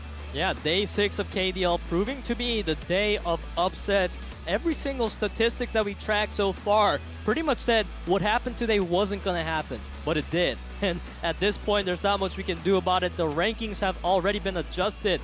ROX, our third pro team, along with Liiv Sandbox and Guangdong Freaks, is unfortunately going to drop in the rankings now. Yeah. And the only part of this that really felt like it was according to script, according to stats, was the 3-0 here in item mode. And, you know, maybe with everything else that's been flipped today, we thought there was a chance ROX would turn it around. But we're now looking at a team that's 1-12 in this mode. And, yeah, it's a mode that has a lot of variability. It's unpredictable, but, you know, usually that pushes teams closer to the 50-50 mark. But having this glaring weakness is going to be a problem for ROX in days to come. You can't always rely on Jong carrying you in the ace match if you can't get there against teams that are specialized in items. And ROX still has many tough opponents left to go. I'm not saying this tournament is doomed. I'm not saying they're not going to postseason, but they look a little bit exposed at this point, Peter. Yeah, and both Aura and ROX are teams that after today, their schedule is completely filled with pro teams. So we're talking Liiv Sandbox, Guangdong Freaks, some of the toughest teams here in the KDL preseason. They are going up against them. So you have to be worried for ROX. While on the other hand, for Aura, maybe you're excited now. They may be the dark horse. Yeah, I think, you know, a lot of people were looking at Sensation. Now Aura's coming up. I know William's been really excited for Aura. I think this team has the stuff, man. And item mode, being able to kind of take item mode and break it apart and say, I know exactly how this works. I know how to be the most efficient in those first 2 laps on a 3-lap track, for example, like we saw just now. Those are the kind of things that really push you ahead of other teams, because item mode can be so difficult to prepare for. It can be so chaotic. And I think for some teams, it's easy to actually give up on that aspect of the game and focus on speed and go, yeah, item, maybe it's a 50-50. We've got an incredible ace in Jong. Seems to be ROX's approach so far this tournament. But unfortunately, today, you lose 3-0 in speed. There is no ace match. Yeah, that's exactly what I talked about with Will as well. You cannot have a glaring weakness going deeper into the preseason. We can take a look at now some of the results for the day. In match number 12, it was actually Guangdong Freaks taking a upset victory over Liiv Sandbox. Yeah, it was a very close series, really coming down to one small mistake from Neil in the ace match, and World, up and rising star, making it happen here for Guangdong Freaks after, you know, a little bit of an unfortunate roster issue for Liiv Sandbox gives Guangdong the speed 3-0. Very close series though, and then, you know, later on we did see what was a more chaotic best of 3 here between Finale and Sensation. And Banana coming up big in item allows Finale to put Striker in the driver's seat. His one fatal attack wins them the series, their first of the tournament. Yeah, and it's your favorite moment of the day so far, Wolf. Yeah. I know you were really impressed by his turnaround, knocking out his opponent. And honestly, when you're able to take such risks in a really high-pressure situation, it highlights you as a really high-skilled player. Absolutely. Finale, they still have a long way to go, but I think that the momentum is definitely at its highest point. They have a tough remaining schedule. They have had arguably the easiest schedule, actually, of all of our teams. And they were at least able to prevent the 0-4. And this is our final series of the night that we just finished. Yep, it was Aura versus ROX, but it didn't go to set 3 like a lot of us expected. It was actually a one-sided 6-0, and what a showing from Aura, honestly. I don't think that this is a team that a lot of people looked at and was like, okay, this is a team that's gonna make it into top 4. But so far, they're seeming to be the one most likely to do it, along with some of our strongest teams. Indeed. So, we're going to take a look at the broader standings as Guangdong Freaks will actually pass Liiv Sandbox, and with Aura taking a +6, notice their round shoots up to +15. They've been such a dominant team, minus the one loss they took earlier on. They also will be, of course, albeit with an additional game over Liiv Sandbox ahead, but even if Liiv Sandbox win their next series 6-0, they still won't pass them. Actually, they'll put themselves at +14, so it's a pretty massive lead right now for Aura over Liiv Sandbox. So tonight's upset really, really hurting Liiv Sandbox's chances of taking first. And you got to feel for Sunga, you know, who's injured and is watching at home. I think definitely playing a large part in the loss tonight. Right, and we have ROX standing to keep that 4th place position because you want to be in the top 4 to have a chance to move into the postseason. So far, teams like Finale, Sensation, Reboot, and Planet, they are down. However, Planet and Reboot, they have a chance to play on the next time we have a broadcast, and I'm sure that if they get one more win, it's really going to shake up the competition for that 4th place spot. And things are already getting so heated up in the preseason. Whoever wins between Planet and Reboot will pass ROX by default because of the -8 score for ROX. So that's going to be huge if Reboot can take that win tomorrow, or Planet if they could upset Guangdong Freaks. So I say tomorrow, it is of course Saturday. I always think about esports as the next day, but it is of course the following Saturday on the 22nd. And we will have the first round of 16 match. Finally. Yeah, so finally we're going to take a look at these solo players here. This is a stacked group, by the way. Like, Cool is in the same group as Luning, who's my big dark horse pick. Summer, extremely young player. Insu, World, Hyunsu, Kosu, who's returned to pro play. It's stacked, to be honest with you guys. It feels like a group of death to me. We started with 2 group of deaths, and now we've already consolidated the group in half. So at this point, you only have the best of the best left. So we're so excited to bring you guys the solo match. I'm sure there will be a lot of upsets and even really strong players keeping up their momentum.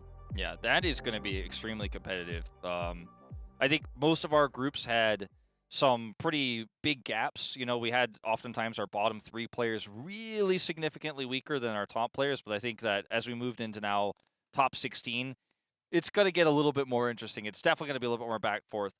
But that's going to do it for us for tonight. We'll see you guys on the 22nd for those matches we just showed you. See you then.